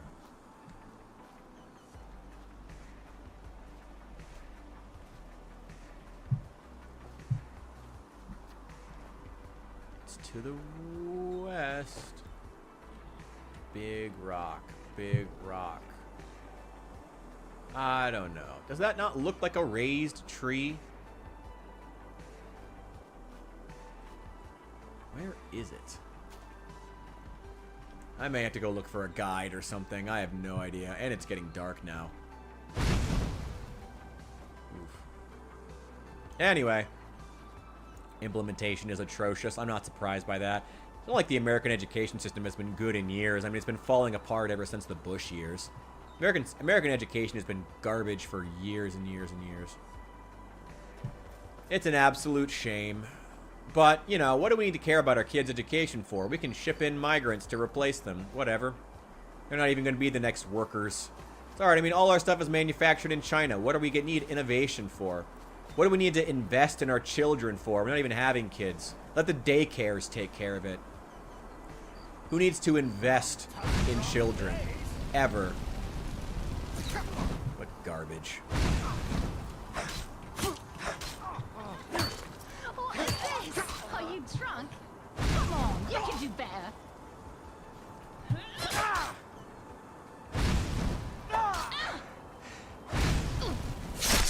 Get out of here. Is that good enough for you? All right, now give me all your stuff because I'm going to sell it. Ooh, set of the rat capture. Silent step of the rat catcher. Ooh. Mage light. Do I not have? Wait. There's 2 different rat catcher boots? Oh. Interesting. I'll put the spare away. I could break those down. I think there's a skill for that. Axe, staff of ice spike. I'll take it. Horrifying thing is that was said has probably been around the dinner table. Someone making yeah, all of it has. Someone making more than 7 figures probably. Like, who needs to invest in the next generation of Americans? I mean, like, it's again. I genuinely don't want to be controversial, and it seems like fortunately people are waking up to this not really being that controversial a take, but there is a lot of truth to the fact that part of the reason why the powers that be want to ship in large amounts of immigrants is that if you ship in large amounts of working age people, then you don't have to pay to educate them. Of course, the downside to that is that the education they may have received in their home country is not up to par. But also, the education they would get in this country isn't up to par anymore. So it's like, then what do you do? So it's like, there's just no incentive to invest in education anymore. It's such an absolute fucking shame. It's such absolute dog water. It's awful. It's fucking awful. Let's sleep the night away. Just because I'm so angry right now. I need to take an angry nap. I need to take an angry nap. Ugh. God, America. What are you doing to yourself? Stop hitting yourself, America. Stop hitting yourself. When did we decide we just didn't care about kids anymore? Hey, on the bright side, RFK did get all those, actually did get food dyes out of Walmart food. Like, apparently Walmart is moving entirely away from artificial dyes by 2026. Hell yeah, there's a step in the right direction. A step. I don't know. I have a lot of issues with how Trump is handling the education system thing. Because, like, on the one hand, it's like, I agree with Republicans that our current Department of Education is just the department of people making 6-7 figure salaries who just want to keep making those salaries and don't care about the kids. Like, I agree with that. But just dismantling the entire thing outright isn't going to help. You have to actually have a system that can provide a positive education system, you know? You gotta actually have the ability to roll out a comprehensive education system to young people. If you want to do it with a smaller team, sure, that's fine, but you need a team, you know? What if we want the dyes? I mean, some people do. I mean, there are people pushing back, namely large corporations that don't want to pay, you know, like that don't want to pay for more expensive organic products. You know, there are people who do. There are some who do. Oh God, wolf. These wolves are very casual about being set on fire. Get out of here. It's okay. Once we industrialize schools like we have with prisons and medicine, everything will be okay. 5th grade boys brought to you by Arby's. We don't need no education. You guys remember that whole scene from The Wall, from the video where they're just like getting fed into the meat grinder? Ooh. They yearn for the dyes. The next most popular game of all time is going to be Diecraft. Oh my God. It's a shame. When did we decide we don't care about kids anymore? When did we decide that? When did that happen? I don't know. Again, I personally think the direction that the education system is headed is radical decentralization. If for no other reason than the fact that we can't afford that, you know, states that a lot of the education systems that are in these states, New York, Illinois, a lot of Democrat states, but others as well, definitely Republican states too. A lot of them are, you know, they're run by corrupt unions that use federal government money to give themselves fat paychecks, or, you know, the institutions themselves are just corrupt and want to give themselves fat paychecks. And every time that someone argues against it, oh my god, happens like clockwork in Chicago. Anytime there's any pushback at all to cutting the school's budget, because Chicago has 20% less students than it did 20 years ago, and spends more per student now because their budget has gone up since then. And yet, anytime you talk about lowering the budget to be more in line with the number of students we actually have now, it becomes, you don't care about children or some stupid crap. It's so ridiculous. Ugh, it's so frustrating. Yeah, give me a poison here. What is this? Are you drunk? Come on, you can do better. Gotcha. Where are you going? Where did that arrow go? I mean, if you want to sit there, I can just shoot you. Alright, well, I got your buddy. Oof. That did not look like a pleasant way to die, friend, but hey. Don't know what to tell you. Where are you exactly? Hello! How'd you like... Ooh! Oh, that was right in the neck, too. Oh, God, and in the forehead. Ooh, God. Oh! Get it? Get it? F those kids. We don't say that. Okay. You know what? I'm going to push back and say don't even make that joke. We are pro kids and families here. God, I'm only at level 8. Oh, my God. Give me health. Always need health. We are pro kids here on the new Memphis channel. We are pro saving the children. I am very much pro. How do we fix unions? How do we force unions into being non-NPOs? What is that? Non-public organizations? Non-private? I don't know. I get what you mean, though. Like, I don't know. I have no idea. Like, I mean, I don't know. And if I'm honest, and this is something that's totally non-partisan, by the way, when I say this, there is growing tension in the Midwest that was always inevitable between the influx of migrants and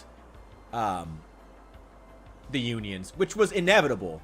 Like, it was always going to happen because because obviously large influxes of cheap migrant labor and union labor was always going to have, like, beef. That was always going to happen. That's not me trying to be partisan. That was just inevitable. And that's starting to reach a, I think we're going to see more and more of that coming out of a lot of the Midwest states. Chicago, not state, but you get what I mean. Out of Chicago, Milwaukee, where the unions are really strong. Probably Detroit, too, to some extent. Though, I don't know. Detroit's on a weird path right now. I guess that's what they get for having fallen apart so much earlier than everybody else.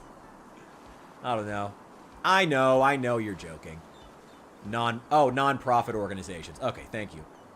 I mean, the non-profit industrial complex is its own can of worms, so I don't even think that's necessarily, like, the right way of seeing it. It's not even that they should be non-profits. It's okay for you know, it's good for unions to push for high salaries for members of the union. That is their job. It's just, I think a lot of it's just getting, like, the moralistic arguments out of it, you know? A lot of it is that we just need to have frank conversations about what's realistic, what states and cities can afford, and we need to be able to do it without the moral grandstanding that's become so common in politics. Oh, you want to do this? Well, you don't care about X! You know? You get that. You know it. I don't even need to tell you what issue I'm talking about, because you probably got 2 or 3 examples in your head right now of things where you've heard people do that. You know? Like, you say one thing, and suddenly you just don't care about an entire class of people or some stupid crap like that. It's ridiculous. And it has to stop. You know? To go back to the example I was using before. The ridiculous teachers unions constantly fighting for more money for the union members, and, like, that's their job.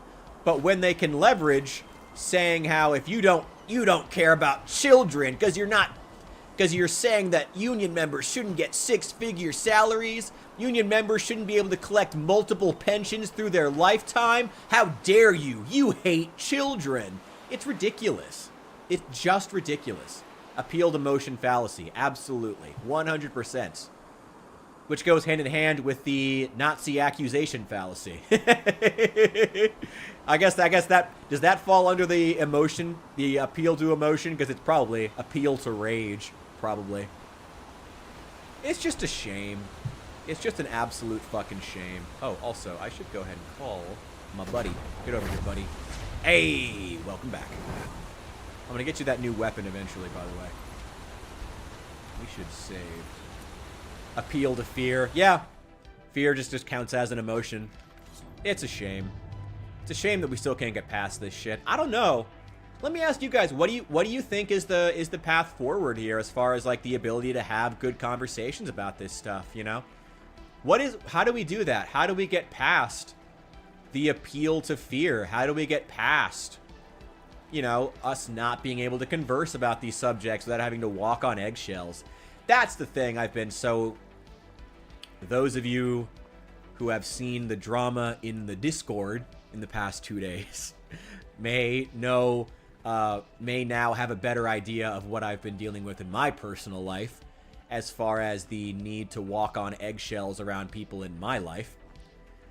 But yeah, how do we stop it? How do we create a world where we can actually talk about issues without it becoming a moral issue, without it being people just breaking down, having complete crash outs over basic shit that we need to be able to talk. We have to be able to talk about how the country is run without being like, without complete and utter crash outs. Like, we have to be able to.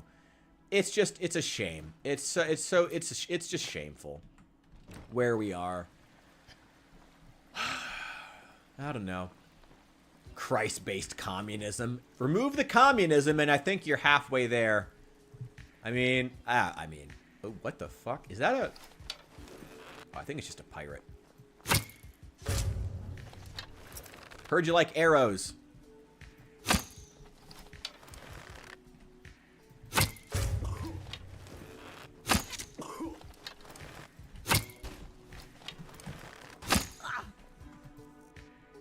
You're not a very good archer, dude. Okay, do I have a shield? Please tell me I have a shield. I have... reinforced light shield, I'll take it. Ooh, I like your shield. Ah!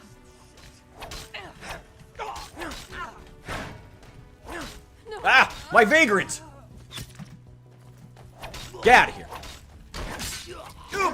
Oh, he died. Well, that's a lot of arcane fever. Oh, God. There we go.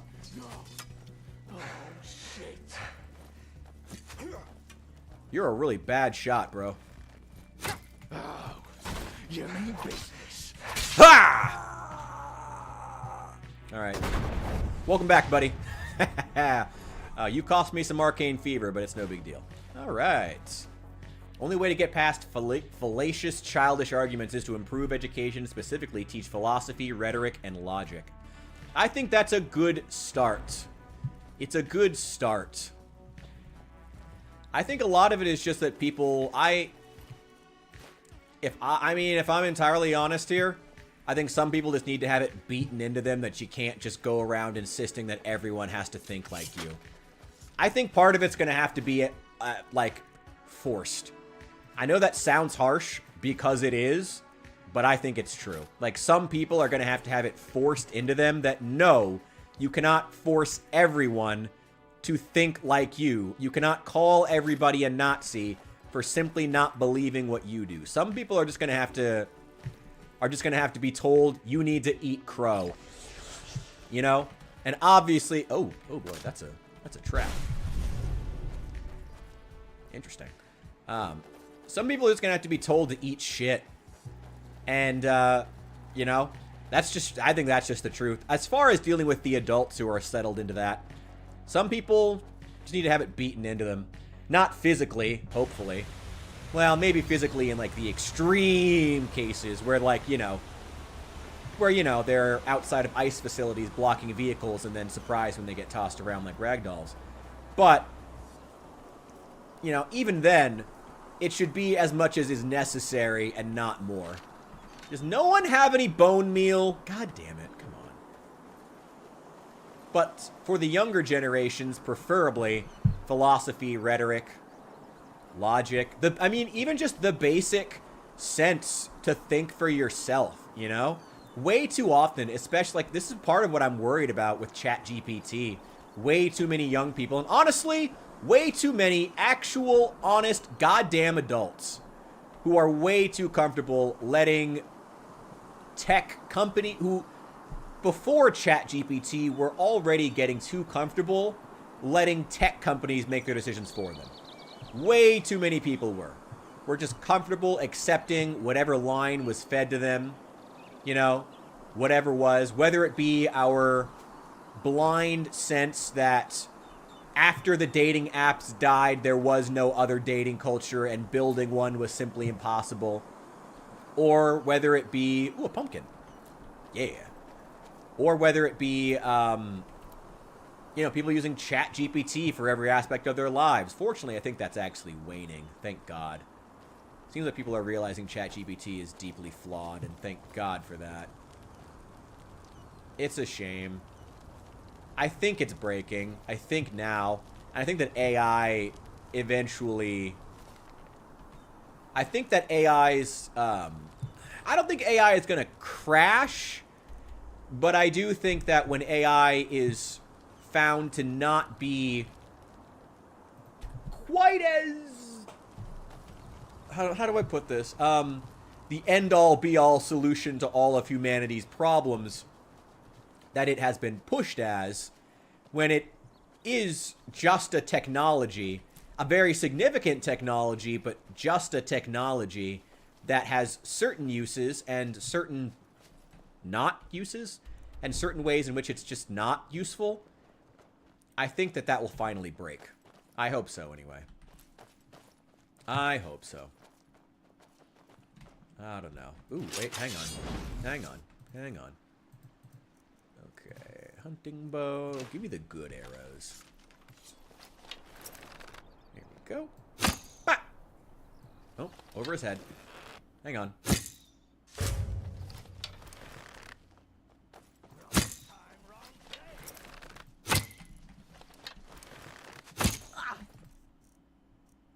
Okay,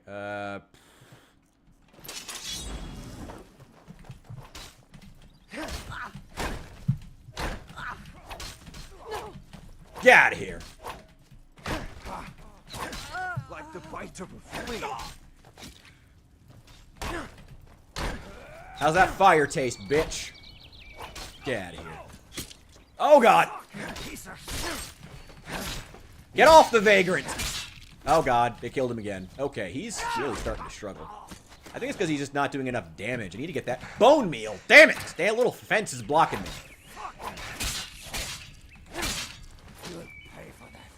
Ah! I am not the Dragonborn! Okay, cool. What do you have on you? Nothing much, really. Current AI developments is just very aggressive spyware.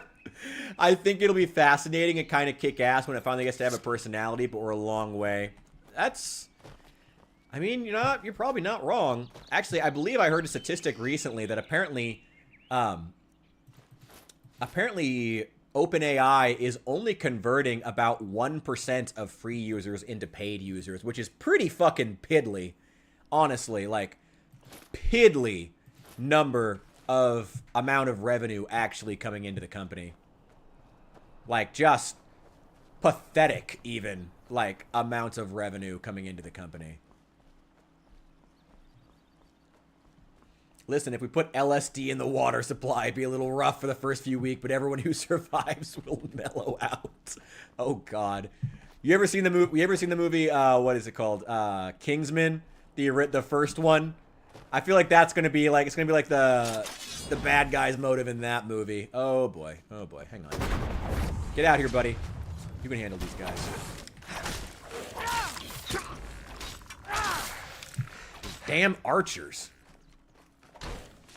I gotta find... What the fuck? Who's shooting me?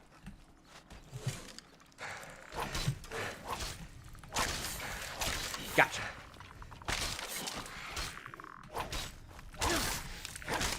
Fuck you. There we go. There we go. Whew. I don't know. I feel like the people who were left at the end of that would probably just be more incentivized to use Interact Strange Cairn. Oh, this is where I'm supposed to come at midnight. Ancient Circle. Oh, yeah, this is where I'm supposed to come at midnight. That's right. Okay. So now I know where I'm supposed to be. And then over here. Okay. Okay. Okay. I'm seeing it now. I'm seeing it now. And then over here. This is where I'm coming to defeat the trolls. Must defeat the trolls. Fuck the trolls. The trolls cannot keep it winning online. There we go. Let's check. Ow. I love this. You know what? I love... God, I love this game. I'm really enjoying just going from place to place and just fighting stuff. It feels so tactical. Okay, tactical is probably a strong word, but, like, I like it. I like the more intense combat. I like that it's a lot more frantic, but, like, it's in a good way. I do wish that maybe rats didn't require, like, 5 sword swings to kill. That does maybe feel a bit much. Need 3 things in Enderal to craft items. Blueprint, ingredient, and a workstation. Okay, I'm still getting, like, the early game tutorial stuff here, so I'm assuming that this is the area I should have been searching a lot more thoroughly. Salt. I really need bone meal. Scribbled parchment. Thank you. Arc Butcher Volume 1. I don't need it, but I'll take it so I can sell it. Thank you. Spare parts. Yeah, I'll take it. Spare parts. Yeah, fine. I'll take it. Give me that. Yeah, I mean, I don't know. The question is going to be, what's going to fill the void when the tech companies no longer have a monopoly over our culture, like they've had for too long now? Like, what's going to happen? I think it'll probably be religion, if I'm entirely honest. I think there's going to be a big Christian resurgence. And that's not... I want to be clear, I'm not saying that as a positive thing. It's just what I think is going to happen. Personally. I am not at all saying it as a positive, but I do think it's what's going to happen. There's going to be a big resurgence in religion in the United States, especially with certain geopolitical trends that tend to make countries lean toward religion, such as war, specifically religious wars and ideological wars that tend to make countries that would otherwise be trying to avoid that sort of thing kind of have to pick a side, you know? Or TLDR, we're in a point in history, we are in and moving further into a time in history in which it is not good enough to not pick a side.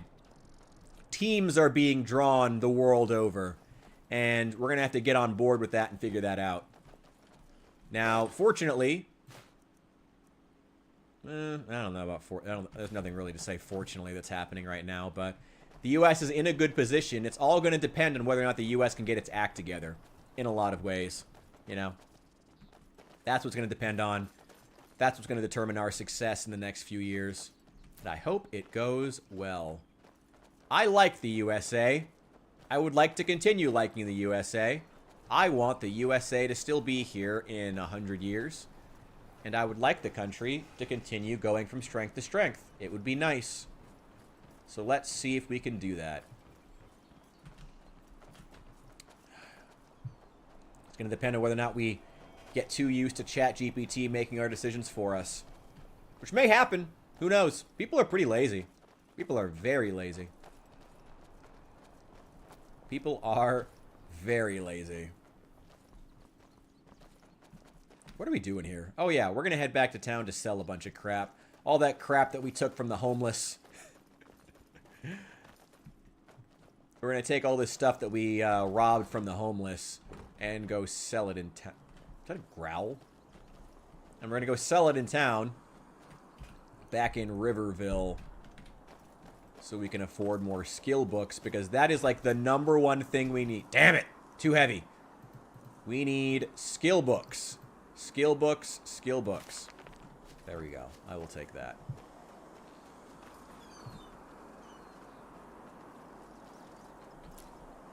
Damn it!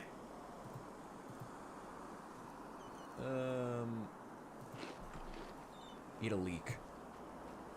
We're back in the settlement. Okay. Wish your stamina regenerated faster. I guess that's probably about where it is in Skyrim, actually. I don't think they actually reduced that all that much.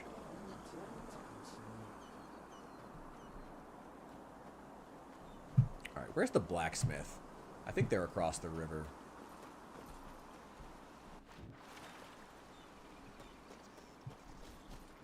Are you the blacksmith? Are you? No, no, you're not the blacksmith. Where's the blacksmith? Where are they?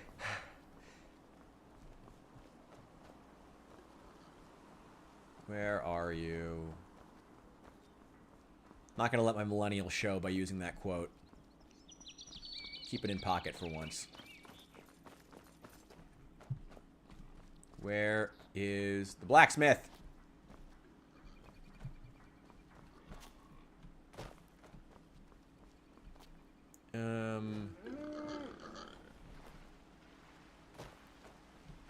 What is this? No, it's just Many Son's house. Shoot. Okay, where are you? Where are you, blacksmith? Is this the blacksmith? Damn it! No, it's not. This is where we walked by here. No, no, no, this isn't it. This isn't it. This isn't it. This isn't it. This game keeps frustrating me. I am going to put LSD in the water supply and just see what happens. Sounds fun.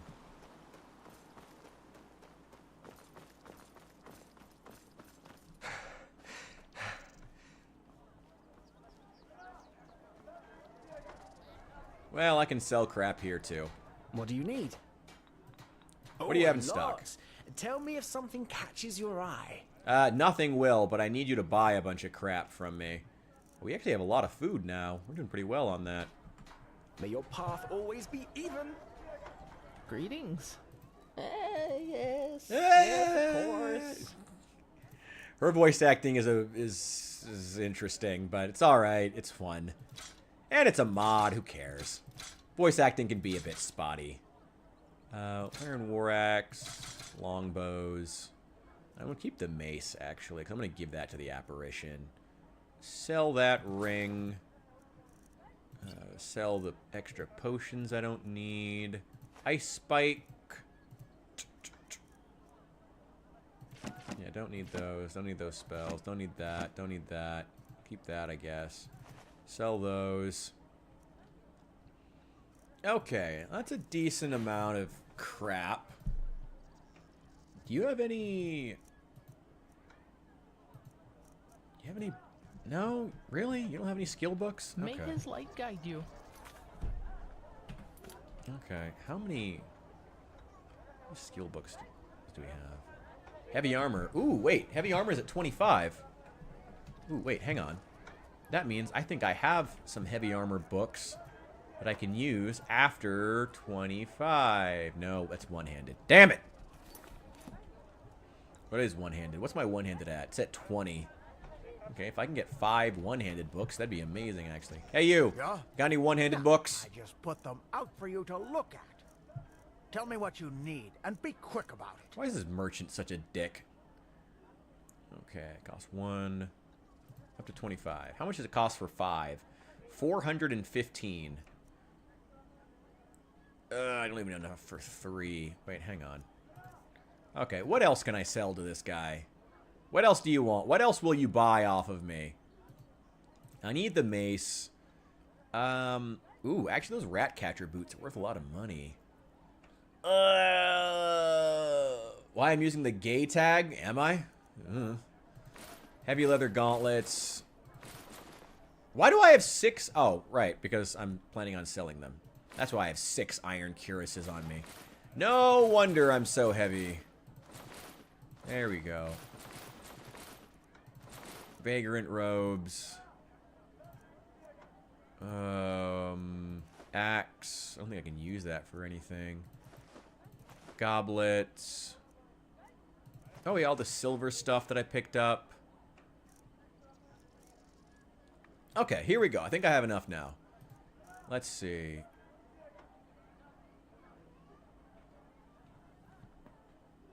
Oh.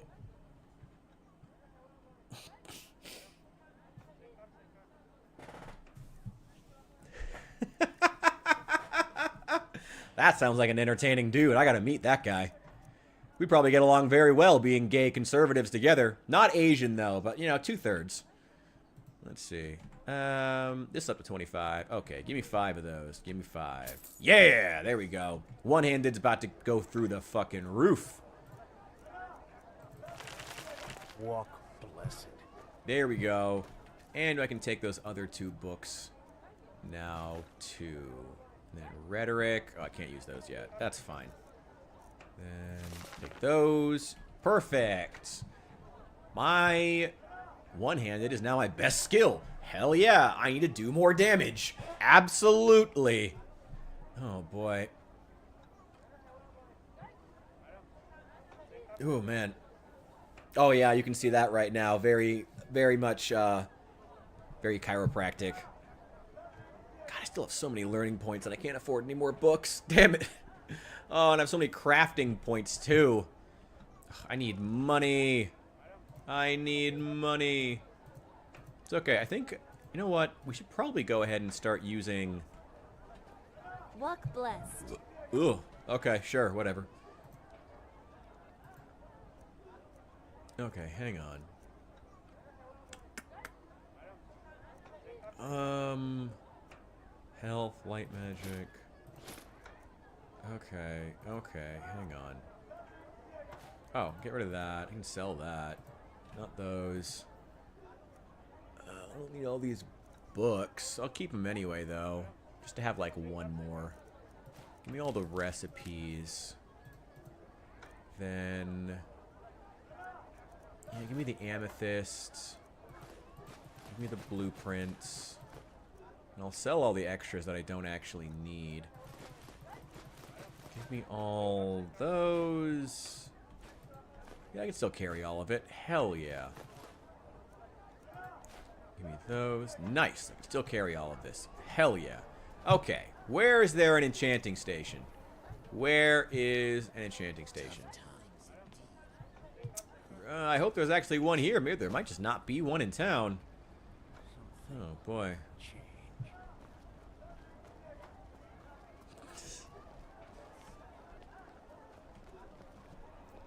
Oh, boy. Hunting. Walk blessed. Oh, a lot. What can you Tell buy? me if something catches Sir, I'm not your worried eye. about buying things from you. I'm wondering what you can buy from Walk me blessed. today. There you go. Greetings. Yes, of course. There we go. Oh, yes. Take the staff of healing. I don't need that. The pickaxe. I'm keeping the pickaxe. I got some stuff I need to break down. Where is there an enchanting? There's probably one in Ark. I could just fly back to Ark. There's definitely one there.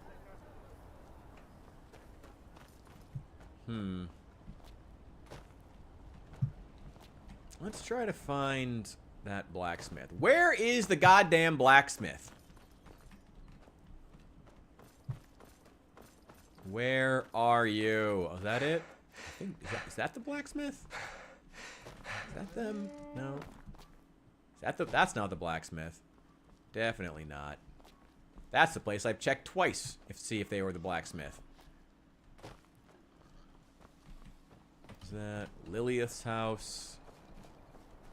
Maybe I should start checking these houses. Oh, here's the blacksmith. Hello there!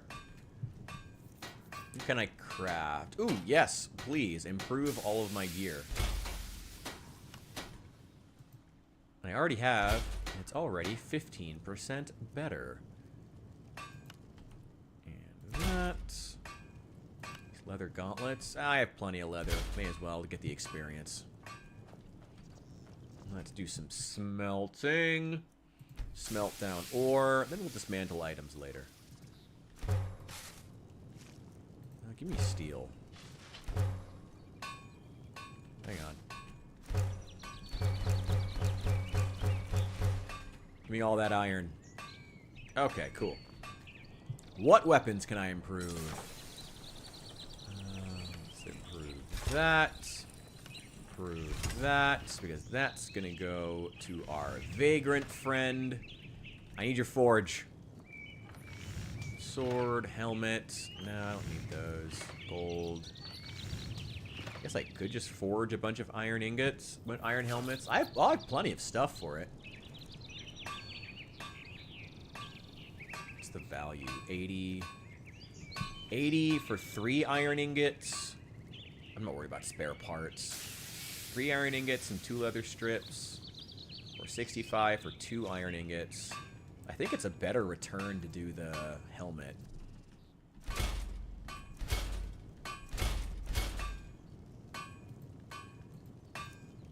Okay, yes, I am getting XP from doing that. Cool. Alright. Yes. Buy all this crap, please. Of course. Buy all of this crap off of me. Okay. Where are all those swords that I made? Where are all those swords that I made? Oh, wait, I made a bunch of helmets. Yeah, buy all of these. Buy... Oh, I didn't make any swords. I only made the helmets. Okay, well, whatever. Don't need all of those. Okay. Oh, have a good night, Bishop. Enjoy. Hope things go well. Have fun. Pickaxe, steel mace. Yes. No, I'm not going to take that apart. That's dumb. Bench. Okay. How may I be of service? Oh, he left? Of course. Oh, boy. What was he talking about? Do I have, like, an LGBT tag on the stream or something? I gotta be honest, I never checked the tags. Should I be doing more with the tags on Twitch?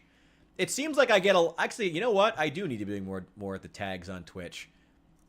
I've gotten quite a few randos who have said they've come in because of the tags. So I should be paying more attention to them. Let me check here. If I want to do handicraft, I can get up to 4 more. Enchanting up to like 9 more. How may I be of service? Helps find focus. Okay. Of course. I guess I never even thought of Twitch as like having any kind of an algorithm at all, so well, I guess that's on me. Clearly I need to do better with that, so I will have to do that. Okay, one-handed I know is fine. What about heavy armor? Heavy armor, what's my skill in that? Oh, it's already 25. Yeah, heavy armor and one-handed. I need the adept level books. Those are going to be expensive. Of course. What about marksman? Ooh. Marksman's at 17, so I could do up to 8 more. Yeah. Up to 8 more of block and marksman. Okay. Of course. Yeah, I'll have to do more with that. I never really thought about it. I haven't thought about my tags on Twitch in a really long time. That's pretty bad. That's pretty bad. I should be really doing that. Ah, well. I guess we'll just take 1.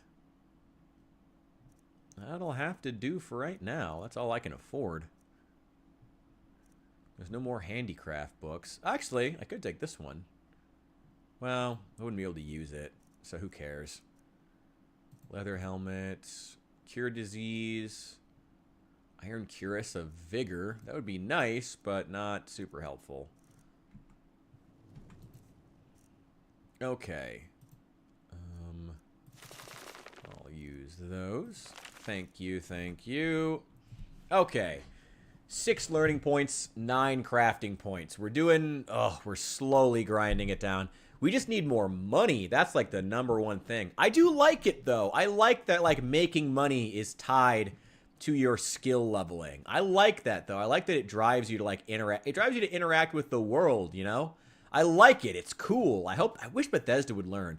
I don't think they should port this system over 1-to-1, where you have to, like, read a book to get that extra skill point on top of leveling up. I don't think they should try to do it 1-for-1, but there's definitely something here. There's definitely something, maybe something like more like Project Zomboid's system, you know, where you would need to buy, like, specialty books in order to gain extra experience in certain skills. Maybe something like that. You know, maybe something like that could work. I don't know. I don't know. Something like that could work. How's my weight? Not great. Not great. I have a lot of stuff I don't need.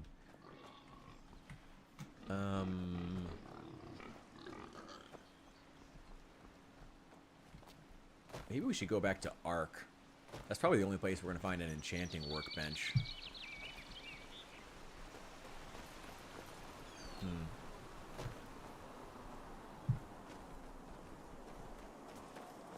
Well, you know what? There's probably one around here somewhere. Our weight's okay for right now.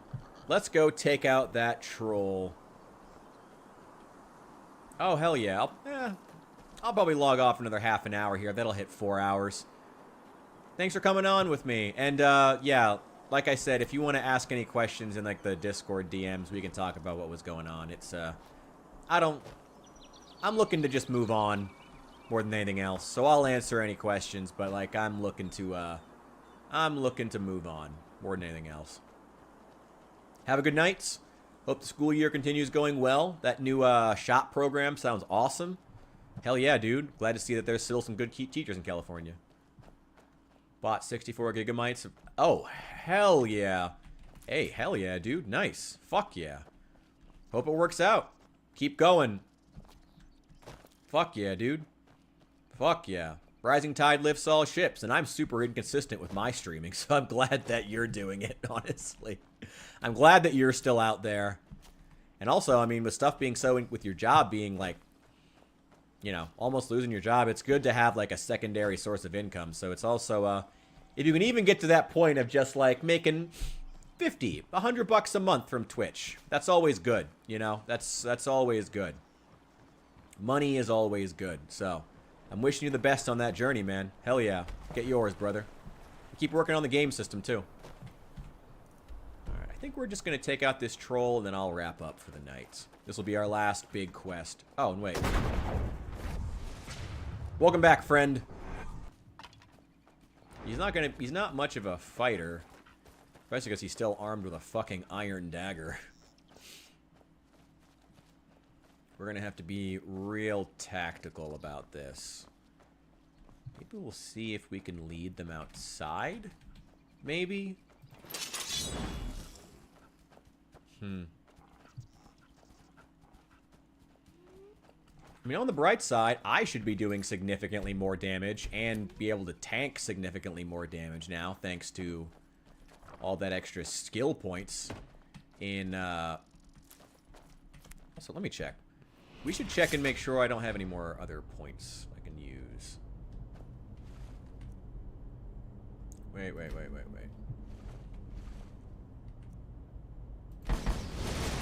Ah, I did another memory point. Okay.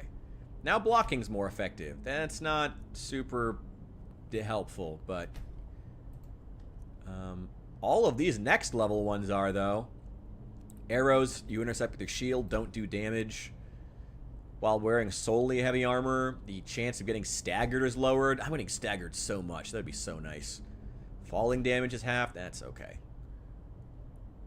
Makes you invulnerable for a short period of time. That's nice. For 6 seconds. To disarm them. Okay, that's awesome. Now slows you down. Okay, so we're going to keep putting points into this and into the Phasmalist as well. Definitely want to get that one and then, like, both of these two and just keep pressing these two trees. I do like having the extra damage with bows, though. Lockpicking's easier. It's not bad. Ooh, portable laboratory. Portable alchemy laboratory. Oh, that's awesome. Oh, damn. Oh, well. Permanent mana regeneration would also be nice. We might take that at some point. At some point. We don't need it right now.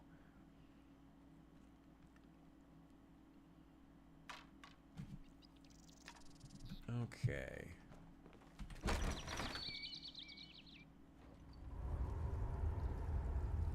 Alright, let's try to not die in here to these trolls. Don't get close to those. The arcane fever is going to be bad. Hang on.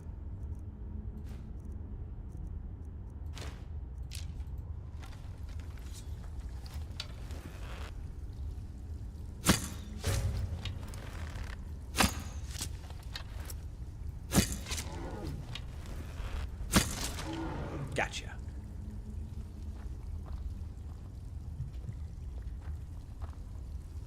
Quite the juggernaut, aren't we? I mean, hey, there's no... I mean, we could take these guys in a straight fight, honestly. But, hang on.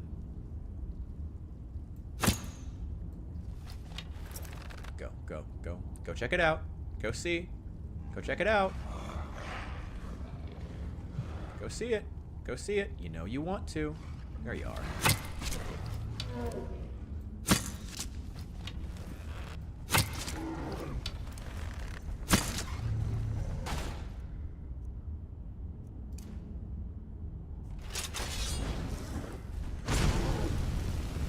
Don't let him regenerate. Don't let him regenerate. Wail on him. Gotcha! Fuck you! Alright. That wasn't too bad. That wasn't bad at all, actually. That was actually pretty easy. I mean, got a little tactical. Had to be a little bit cheeky. But, like, that's also good, though. I like that. I like that the game requires you to be a little bit cheeky, or else you die horribly. I kind of like that. Hello there. I will take all of your stuff in order to sell it. Poor dead miner. Okay, let me grab torch just to check that there's no other loot in here worth taking. Yeah, I'll take those. That's worth it. And we should also do some potion crafting. 'Cause that's just free money. Especially when all these ingredients we've been collecting. Here we go.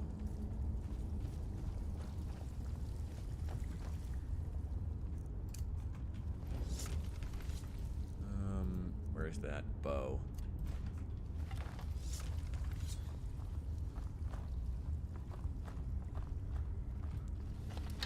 Oh boy. Hang on. Oh, probably should,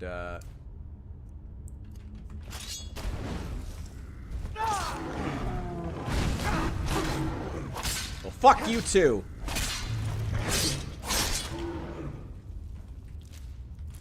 Whew. All right.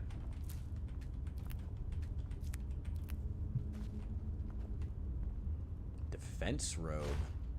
All right. I'll take it. Coal. Flour. That's the renamed fire salt. Some very red flour, but okay. All right, let's see what else there is. I doubt there's any traps, considering it's all trolls in here.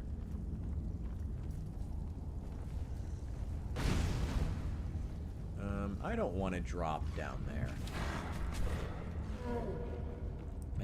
We already took out the bounty, but I want to keep exploring. I will say, one thing I do like about Enderal is the fact that consistently, if you push in and explore caves and other areas, there's always good loot. There's always something worth finding.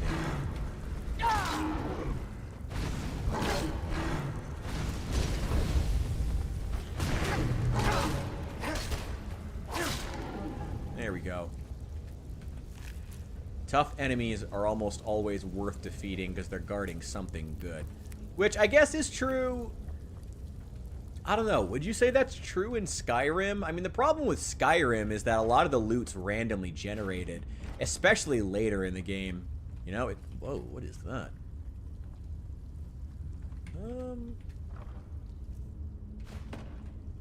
Is this? Oh, set of the rat capture. Hell yeah.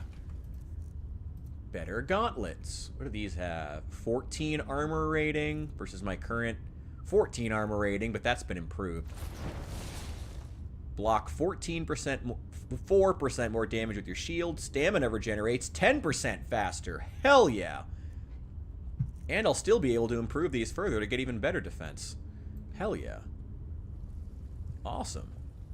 And then I also got a boon on top of that. Oh, I have a bunch of diseases. Oh, God.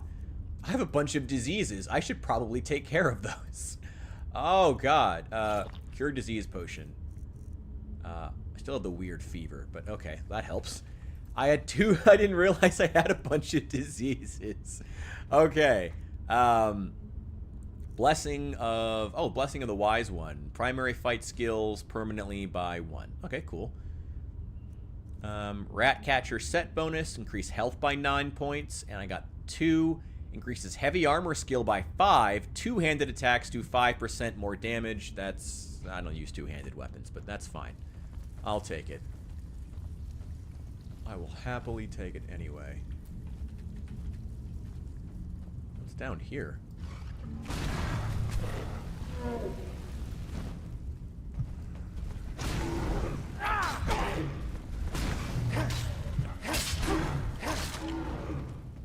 Get out of here.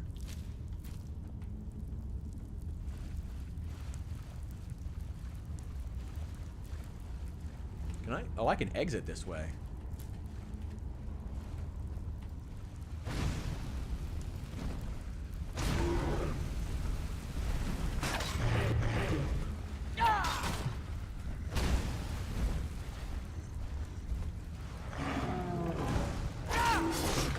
Oh!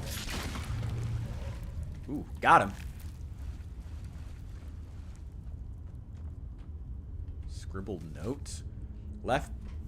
I left you poor boys from the mine a little strengthening in case the nights are long. Portion it good. Potions of stamina. Gone rancid by this point. Flour sack. What else do we got? Sword blueprint. Cool. Diary of a Miner.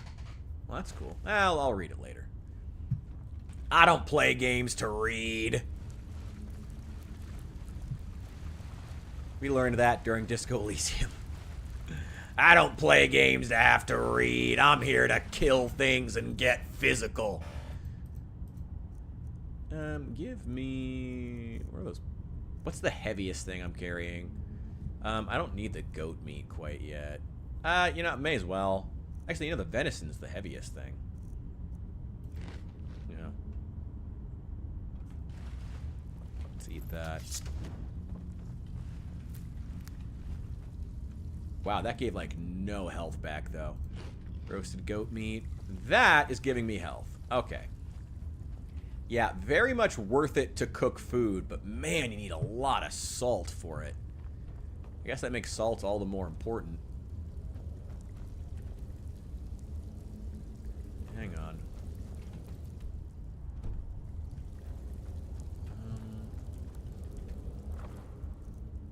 Lockpicks, arrows. Ooh, filled soul gem. I will take that. Thank you very much.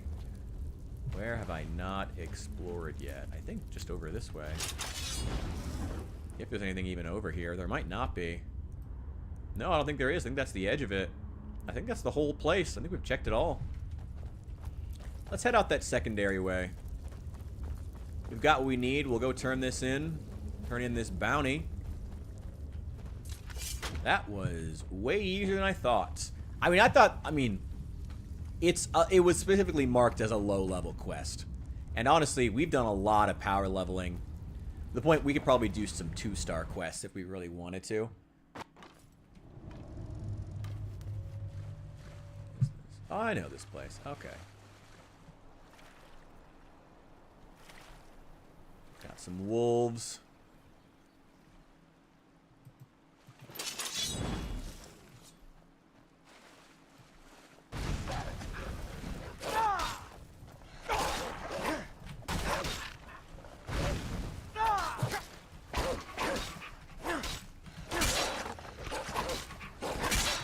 Oh my god, I'm killing them in like 3 hits now, finally. Got here nails. Why are there so many nails in these containers? I'll take that. I can sell it. That is crap. That's a oh, it's a 1.5. I thought it was like a 15-pound hood. Like, dear God, your neck would snap carrying that.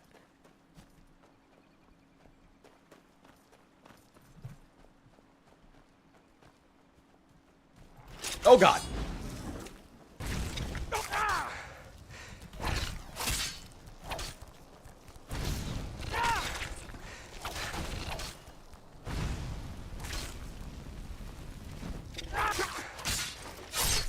Get out of here. All right. Whew. All right, let's get this marked on the map. Not worried about looking into it right now. I think we're going to wrap things up for the night, like I said. But we are going to run... Where are we exactly? No, get rid of that. We're going to head back to... Where is it? Yero's house. Down the river here. Because that's where the Phasmalist workbench is. And we're going to use that to give our friend here... Where are you? Okay. Give our friend who's somewhere around here a better sword. I don't want to use up my enchantment on you.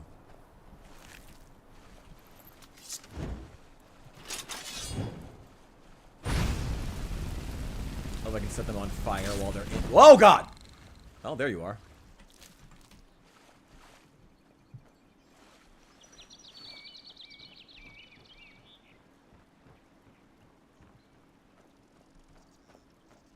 Old farm discovered. Finally, some fun. Oh boy.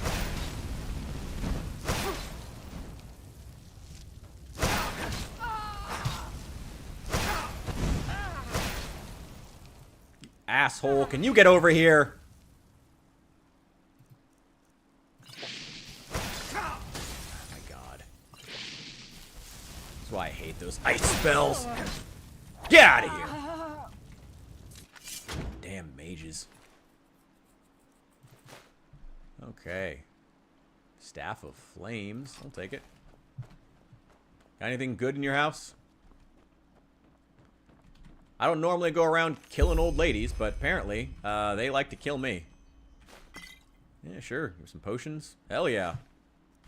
Spare parts? Why not? Wine? Love it. Spell to summon a wolf. Ooh, that's cool. Blueprint for a sword. Learning book. Ooh, extra memory point. Heck yeah. I'll take all of that. Love it. Thank you for the free stuff. Sorry you were so bored out here that you felt the need to attack me. You could have just not. We could have been friends. But, you know, you did what you made your choices. And, well, sorry. Now you're going to rot in your yard. Sorry about that.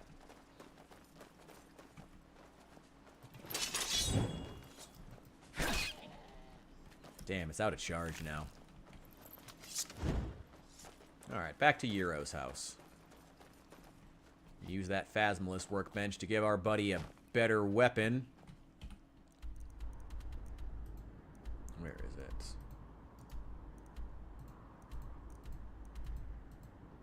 Hang on.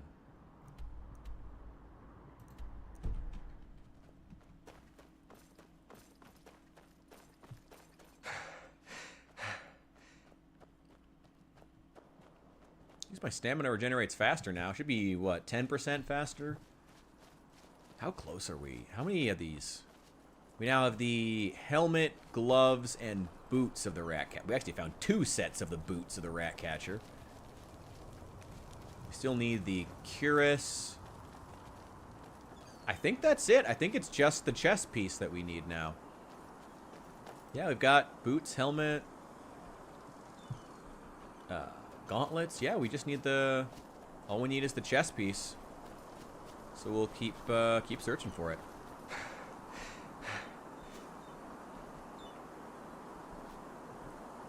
Eventually, once we're a lot more well-equipped, maybe I'll give the Vagrant the magical light armors that we found. Did I ever find that bone meal? Is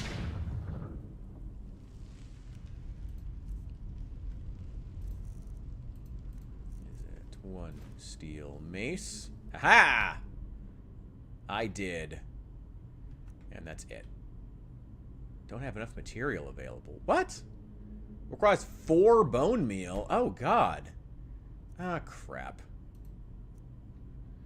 Alright, well. Is there anything else I could give him? Are there any other weapons that don't require so much?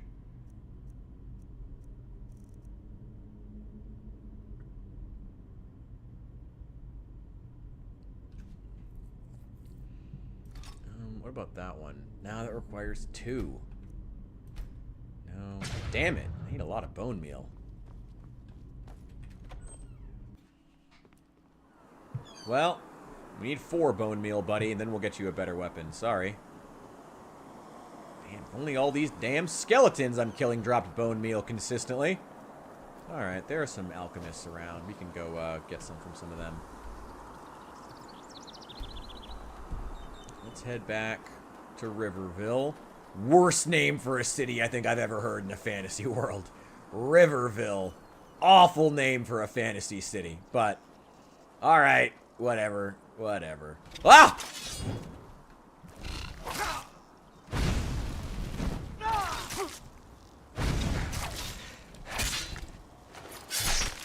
Get out of here. Ugh. Well, that scared me just a bit.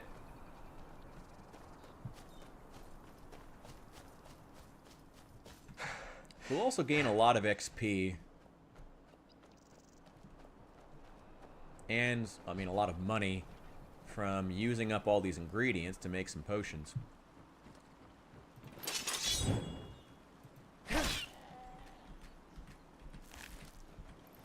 need to buy as much salt as possible. Do all the cooking that we can. Because one cooked meal is worth like a bunch of different, is worth like a bunch of individual ingredients.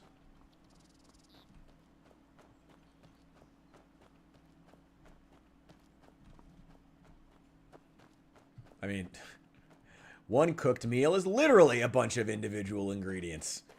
You know what I mean.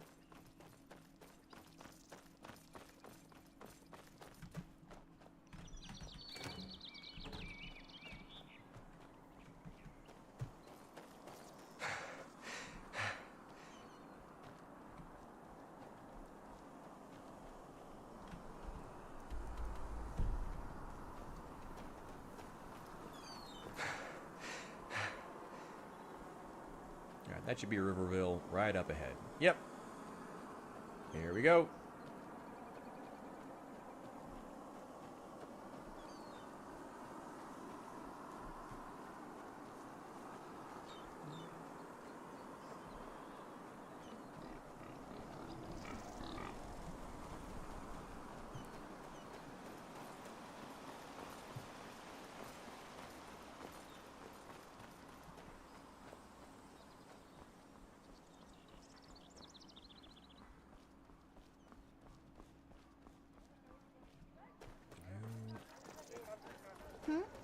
Is it important? There we go. May your path always be easy. 200 pennies. I'll take it. Go ahead and save.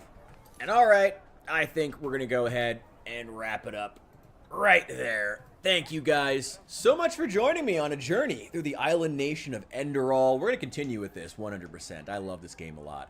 Thank you guys for all your support. Do check out the YouTube videos I've been making. I've been relentless about those. I apologize to those of you on Twitch that have taken away from my streaming. And those of you who just enjoyed the streams. I apologize I haven't been here as much. I'm trying to do both. It's hard. You know how it is. But thank you for your support throughout all this time. I appreciate you guys so much. Thank you so much. I let the synthwave music completely fall off a long time ago, and I just forgot to restart.